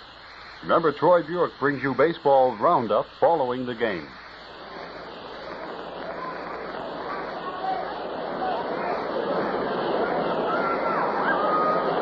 On the Valentine scoreboard in the American League, Cleveland and Kansas City rained out. Baltimore and Washington had a doubleheader rained out. At Detroit, at the end of 7 innings, the White Sox 4, the Tigers 3. Dick Donovan relieved by Arias in the 7th, and for Detroit, Larry was relieved by Morgan in the 8th. Cash homered in the 1st with 1 on for Chicago, and Yost in the 5th with nobody on for Detroit. In the National League, Cincinnati at Philadelphia got started in the first game of a doubleheader, played 2 innings, and then the doubleheader was rained out. Lawrence and Gomez were the starting pitchers in the first game. Chicago 3, Los Angeles 2 at the end of 4.5 innings. Phillips for Chicago, Koufax replaced by Klipstein in the 4th for Los Angeles. Milwaukee at Pittsburgh snowed out. St. Louis 3, San Francisco 1 at the end of 3 innings. Mizell against McCormick. Now to the first of the 8th inning. Gary Geiger first up for the Red Sox. White on deck and Brewer to follow. The bottom third of the order. 2-2 the score. Geiger, a left-handed hitter, grounded to second and hit to the box. The pitch is swung on and fouled off to the right of the plate. Strike one. Paid attendance today is 22,559. An overall total of 23,289 in the stadium. That includes servicemen admitted free.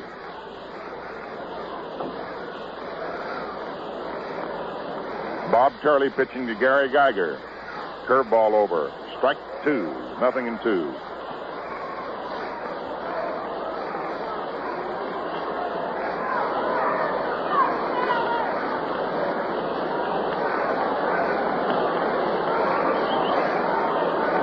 Turley has the sign and the pitch. Fastball, strike 3 call over the inside corner.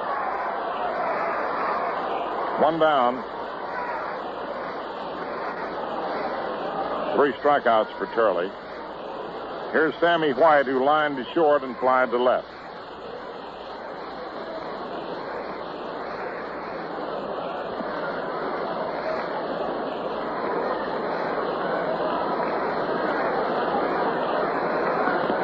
Right-hand batter. Turley delivers. Curve inside. Ball 1. Score tied at 2-2.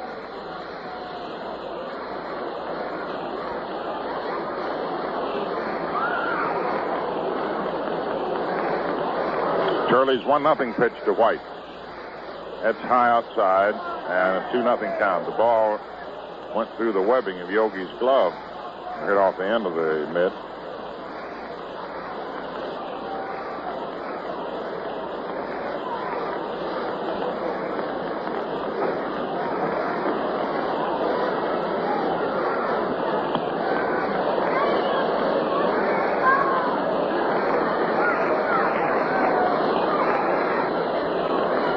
The 2-0 pitch.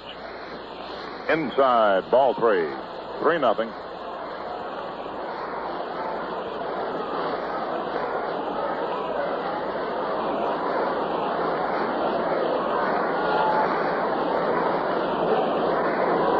Next delivery. Over, strike 1. 3-1.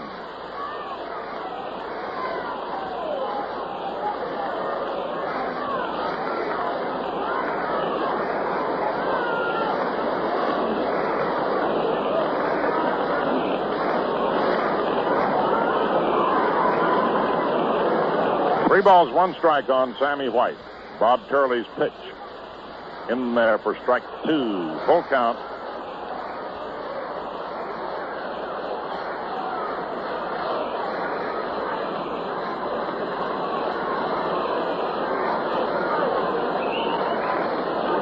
Three and 2 the count on White. 1 out in the 8th inning. 2-2 the score. And the payoff pitch. Swung on it, missed. Strike 3.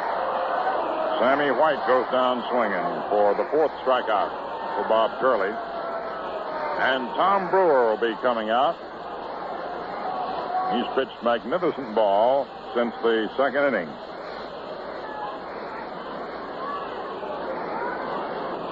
Actually, the Yankees did not score on him in the 2nd, though he gave up 2 hits in that inning, and he gets a hand.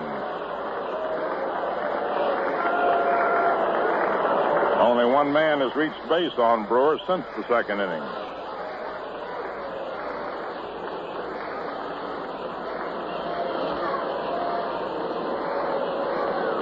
Two men out in the 8th. 2-2 the score. Bob Turley, who has pitched 1 hit ball.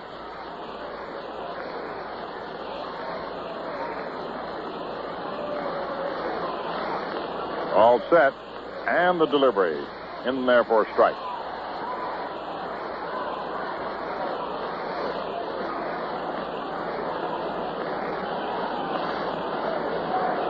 Next pitch. Outside, 1-1.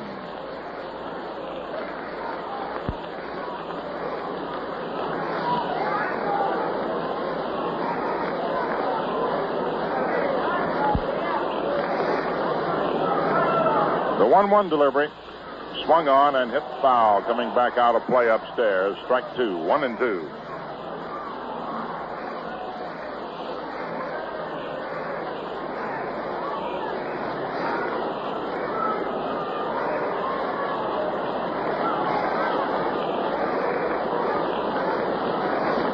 One of the postponed games with the Red Sox will be played on Wednesday, May 27th. The 1-2 pitch. Curveball swung on, looped foul. Back to first. Throneberry makes the catch on the run. Sides retired. No runs, no hits, no errors, no one left on. And at the end of 7.5 innings, the score remains the Red Sox 2, the Yankees 2. And in the last half of the 8th inning, it'll be the top of the Yankee order. Hank Bauer, Norm Seburn, and Mickey Mantle. And speaking about order, hope you remember to order some Ballantine beer. You know, more and more these days in taverns and homes, folks are switching to the crisp refresher, Ballantine beer. Ballantine's the largest selling beer in the East, and that popularity is growing by leaps and bounds every day. Of course, that's understandable. You see, most beers are light enough, but they're a little too light on flavor to really refresh you. Now, Ballantine's the crisp kind of light with true lager flavor. It proves a beer can be truly light and still give you all the honest-to-goodness lager beer flavor you want. That's what makes Ballantine beer the crisp refresher. And that's what makes it the largest selling beer in the East. So come on now, next time you feel like a beer, fill your glass with smooth, delicious Ballantine beer, the crisp refresher.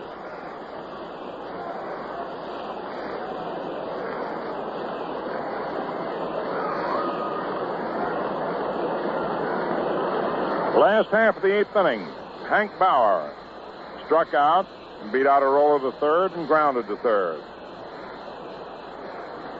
Right-hander Tom Brewer locked in the duel with Turley. Score tied 2-2. Preparing to pitch to the Bruiser.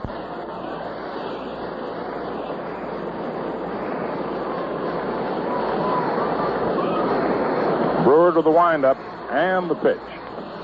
Inside, ball 1.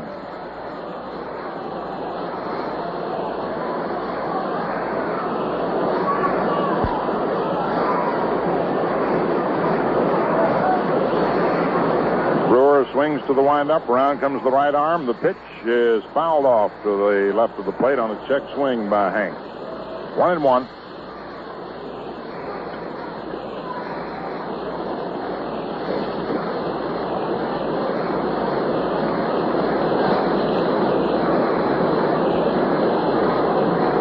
White gives the sign to Brewer.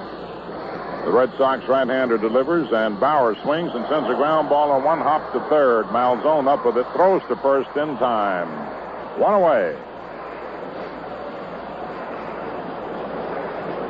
And brings to the plate Norm Seburn, who singled his first 2 times up and then grounded to first in the 5th inning.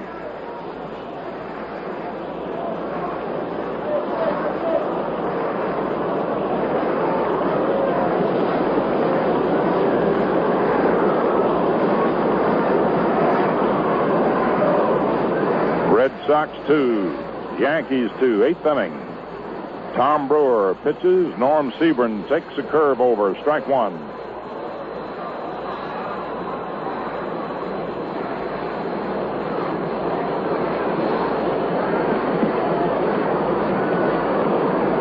The 1-strike pitch. It's outside, 1-1.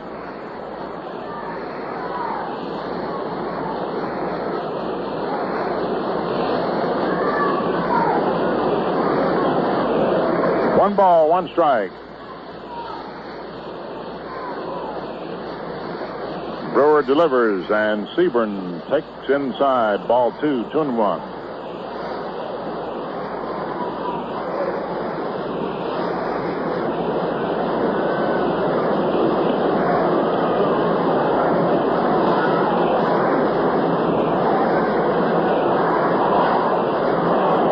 The 2-1 pitch to Seburn.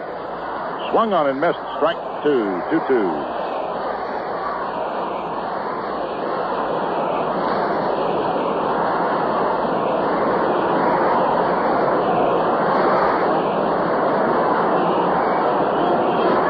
balls, 2 strikes.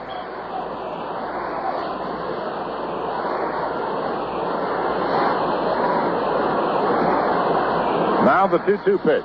Swung on. There's a high drive to deep right center field. That ball is gone into the bleachers for a home run.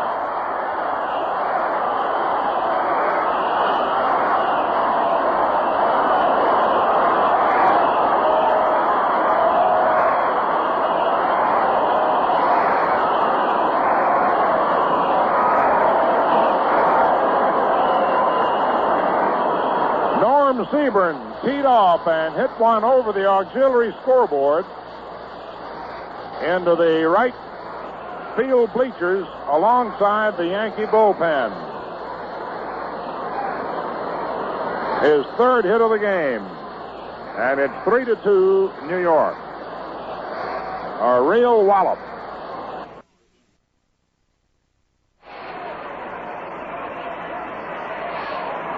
Brewer to the windup, and the pitch to Mickey.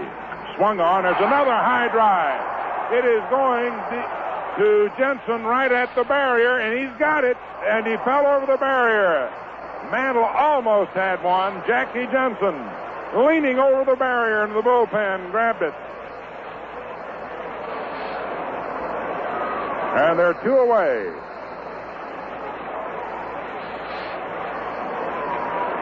Jackie Jensen leaned over the barrier into the Yankee bullpen to take the drive for the 2nd out. Here's Yogi Berra, who singled to center, flied to center, and popped to 2nd.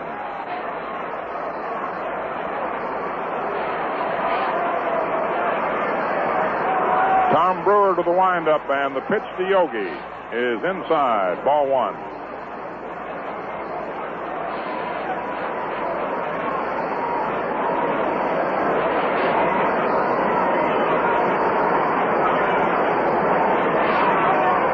The 1-0 pitch to Yogi. Outside, ball 2.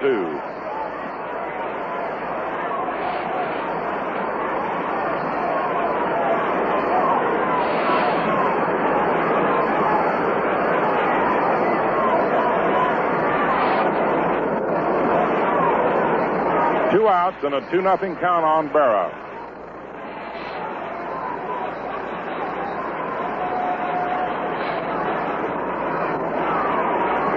Brewer delivers, and Yogi takes it outside, ball 3.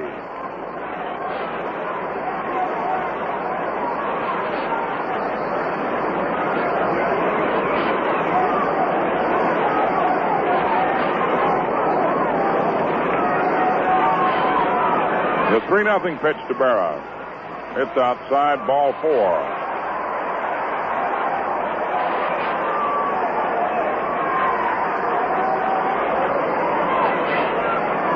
That's the first pass issued by Brewer.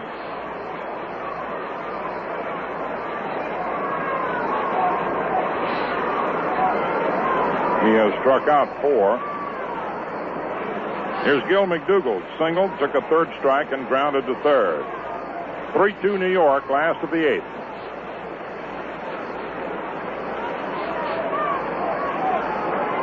Word has come in from New Jersey that it is snowing.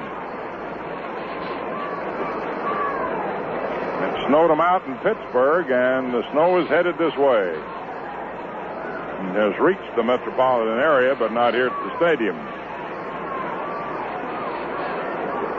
Strong wind whipping out to right field. Pitch to Gill is low outside, ball 1.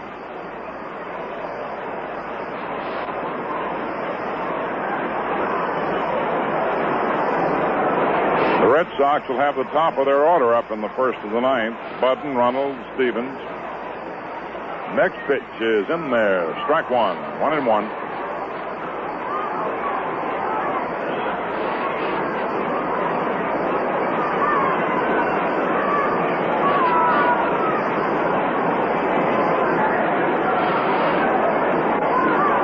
Berra leading away. The pitch to Gill, swung on and missed. Strike 2. 1-2.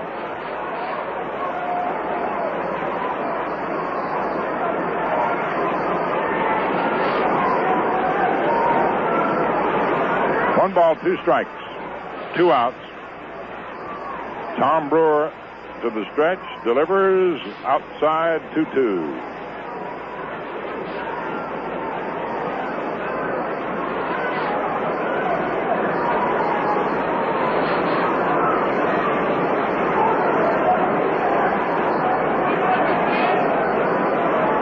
Now the 2-2 pitch to Gill. There goes Yogi. The pitch is outside, ball 3, and Yogi is tagged out on the throw down to Runnels.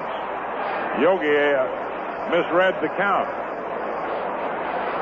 He looked at the scoreboard, misread the count, and he's out stealing White to Runnels. 1 run, 1 hit, no errors, and no one left on. And at the end of 8 innings of play, the Yankees 3 runs, 8 hits, no errors, and 4 left on. The Red Sox 2 runs, 1 hit, no errors, and 1 left on.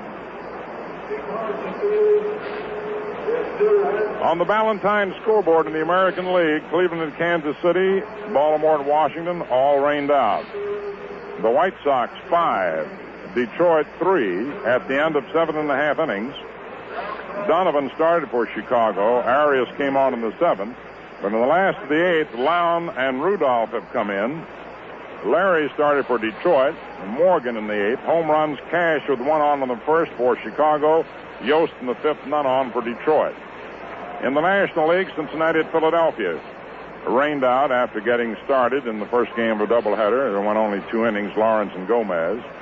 Los Angeles 4, Chicago 3 at the end of 6.5 innings. Koufax, Klipstein in the 4th, Labine in the 7th. For the Dodgers, Phillips for Chicago. Demeter homered in the 7th with 1 on for Los Angeles. Milwaukee and Pittsburgh snowed out. San Francisco at St. Louis 3-3 at the end of 4.5 innings. McCormick and Mizell. First half of the 9th inning. Don Budden, who twice has walked, leads off 3-2 New York. Turley's pitch is low, ball 1. Budden walked, grounded to first, and walked. He got a walk starting the 7th that was followed by the only hit off Turley, a double by Runnels, and the Red Sox scored 2 runs. Next pitch, swung on, lined out to left field. Seburn coming on and makes the catch. 1 away. Don Budden lines out to Seburn in left field. Norm went down on a knee to grab it. Here's Pete Runnels, who grounded to second into a double play, grounded to short, then slashed the double to left for the only hit off Turley, sending Budden, who had walked, to third. And 2 runs scored on an infield out and a sacrifice fly.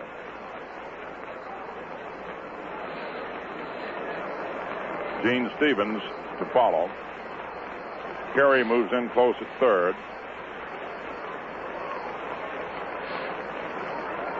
Turley's pitch outside, ball 1.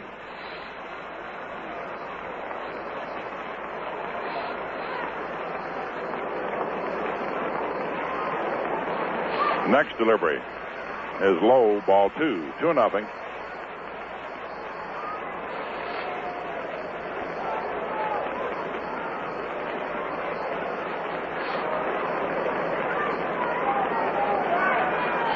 Here's the pitch. Over, strike 1, 2-1.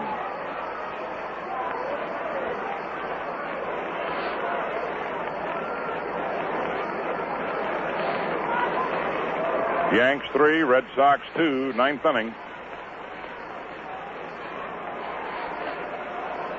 The 2-1 pitch. High, ball 3, 3-1.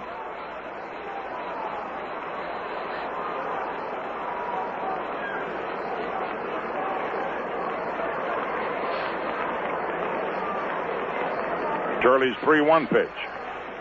Inside for ball 4. Pete Runnels walks. 4th pass issued by Turley. And now to the plate strides Gene Stevens with Vic Wirtz on deck.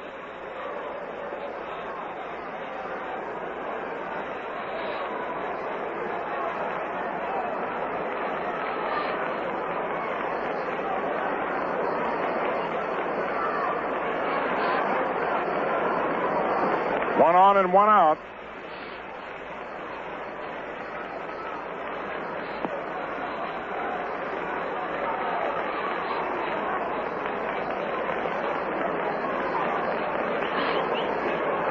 Turley into the stretch. And the pitch. Inside, ball one.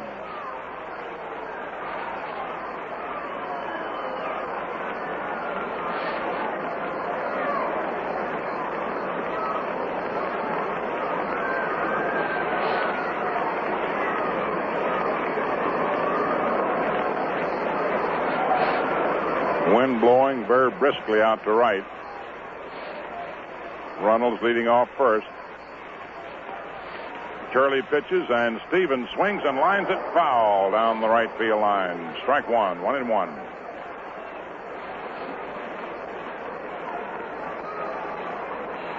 I think he broke his bat. He hit it off the end.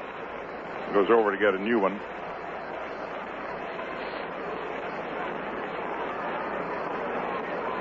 One ball, one strike. Stevens gets the batter's rosin bag. Runnels hopping up and down at first base to keep warm. A wicked wind is whipped up out here.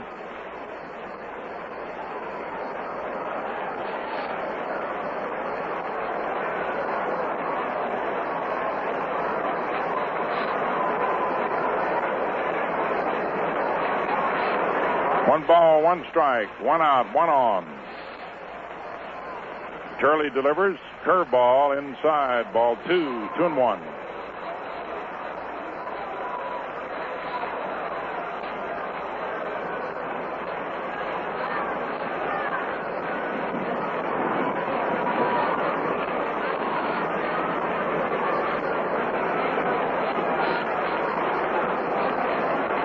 Here's the 2-1 pitch now to Gene Stevens. Swung on, hit foul down the first base line. Strike 2, 2-2. Runnels retreats to first.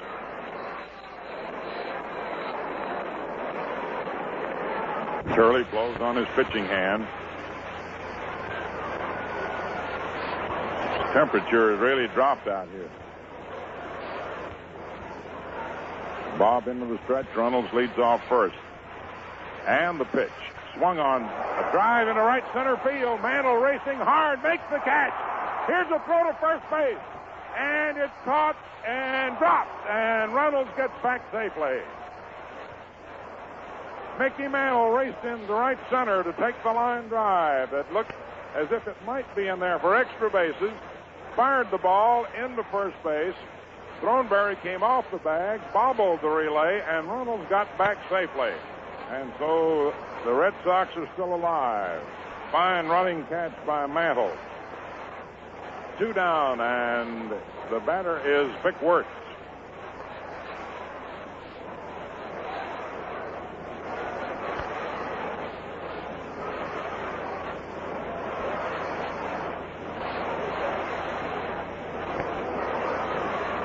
Wirtz took a third strike, hit to the box, and walked.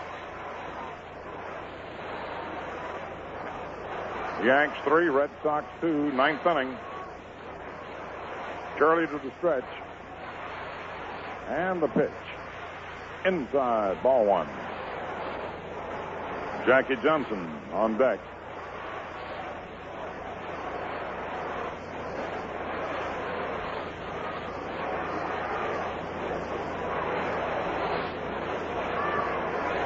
Turley all set. Here's the pitch. Swung on. There's a fly ball into short right center. Mantle racing hard. Can't get it. The base hit. Runnels round second. Heads on into third. And that brings up Jackie Johnson. Vic Wirtz gets the second hit off Turley. And the Red Sox still alive in the 9th inning. We're going to have a runner for Wirtz.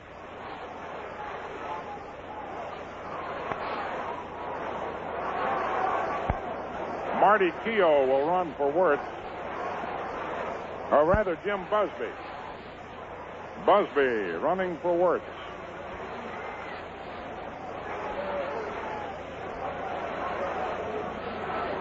And Jackie Johnson took a third strike, flied to right, hit a sacrifice fly to left. Frank Malzone on deck. Pete Runnels on third. Jim Busby on first. Turley to the stretch. The pitch to Jensen. Low outside, ball one.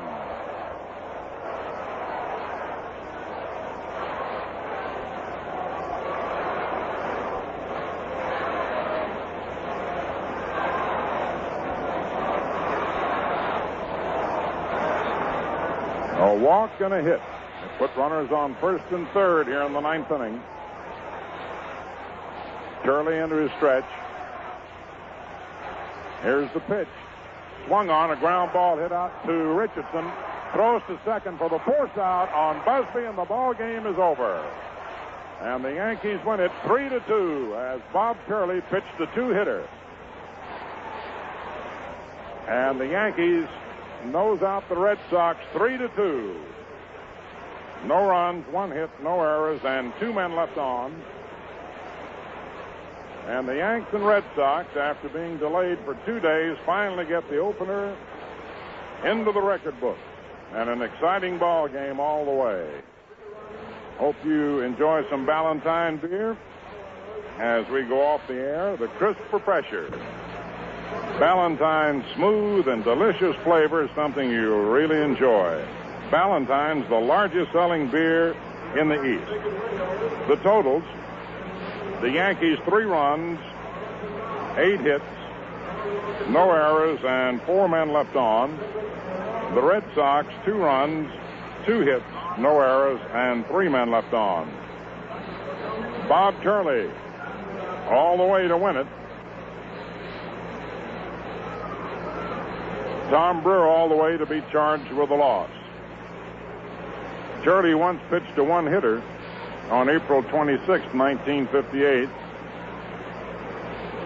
Today he pitched a two-hitter. He had a no-hitter going into the 7th inning. And for those who tuned in late, the Yankees jumped on Brewer in the first inning. Seburn singled with 1 out. And after Mantle had lined out to center, Berra singled. McDougal singled to score Seburn, and Throneberry singled to score Berra. And the Yankees led 2-0 until the 7th inning. Only one man had reached base on Turley, Budden, who opened the game with a walk and was erased in a double play immediately. And after having retired 17 in a row, Budden walked again in the 7th. Runnels slashed a double to left, sending Budden to third. Budden scored on Stevens' infield out. Runnels moving to third and scoring on Jensen's sacrifice fly to left. And then in the 8th inning with 1 out, Norm Seburn hits the first home run hereabouts into the bleachers. Mickey Mantle almost followed suit, with Johnson leaning over the barrier into the Yankee bullpen to take his drive. And then Turley stopped the Red Sox uprising in the 9th. Runnels, with 1 out walked, went to third on Vic Wert's 2-out single, and Busby, running for Wertz, was forced at second. Richardson to McDougal. So we hope you enjoyed the broadcast, which came to you with the best wishes of P. Ballantine and Sons and the R.J. Reynolds Tobacco Company, and by authority of the Yankees. Remember, if you're smoking more these days but enjoying it less, change to Camels, the best tobacco, makes the best smoke. Have a real cigarette. Have a Camel. Now, on behalf of our entire crew, Phil Rizzuto, Red Barber, Pappy Durkin, and our new statistician, Pete Callison, this is Mel Allen saying so long for Ballantine, one of the world's largest brewers. When shopping or at your favorite tavern, make the handy 3-ring sign and ask the man for Ballantine. Ballantine beer. Enjoy the crisp pressure. Once again, the final score: the Yankees 3, the Red Sox 2. Goodbye, everybody. WOKO, Albany, New York.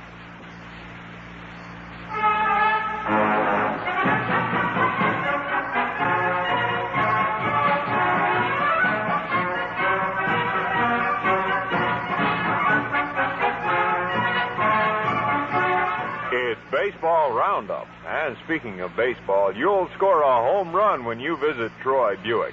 Both Troy Buick branches backed by 50 years of reliability and dependability. Both Troy Buick branches give easier GMAC terms, higher trade.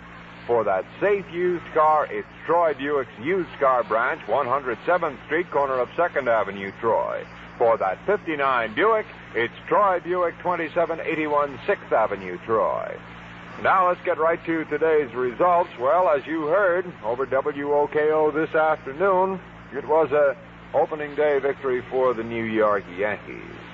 Bob Turley winning it, Tom Brewer losing it. It was a pitcher's battle all the way with Norm Seburn providing the big blow of the day. We'll have the rundown for you in just a moment.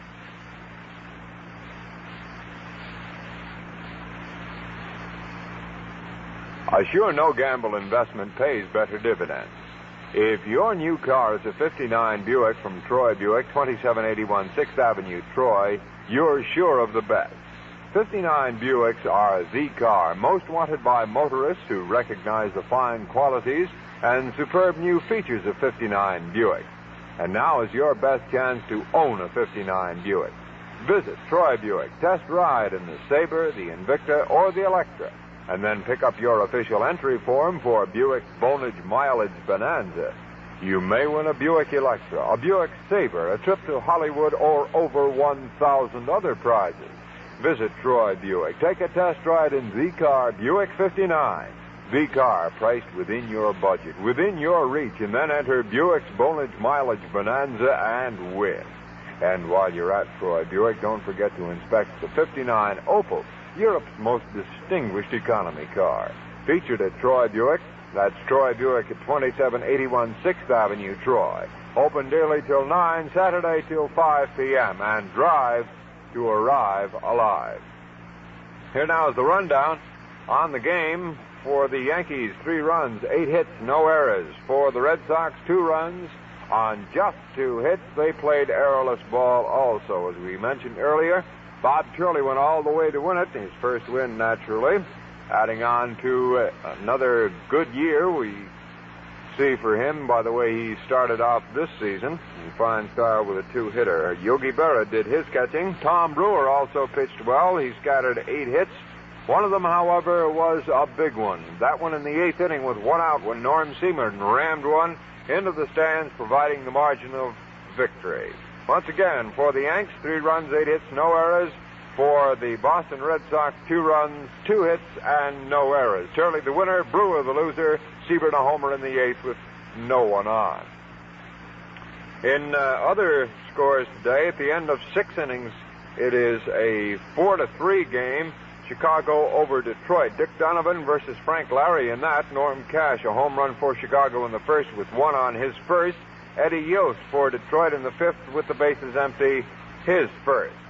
The rest of the American League schedule, Cleveland at Kansas City, a single encounter, and Boston at Washington, a double bill, both postponed because of the bad weather.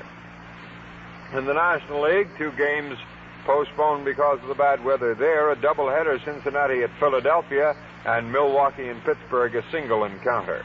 A 4-inning score at the end of that time, San Francisco and St. Louis all knotted up at 3 apiece, Mike McCormick against Wilmer Mizell. And the only other game going on at the end of 6 innings with Sandy Koufax for Los Angeles against Taylor Phillips for Chicago, it's 3-2, Chicago over Los Angeles. That's it in the sports roundup. Baseball roundup was presented by Troy Buick. Remember, there's no walking home when you drive a national bonded warranty used car from Troy Buick's used car branch.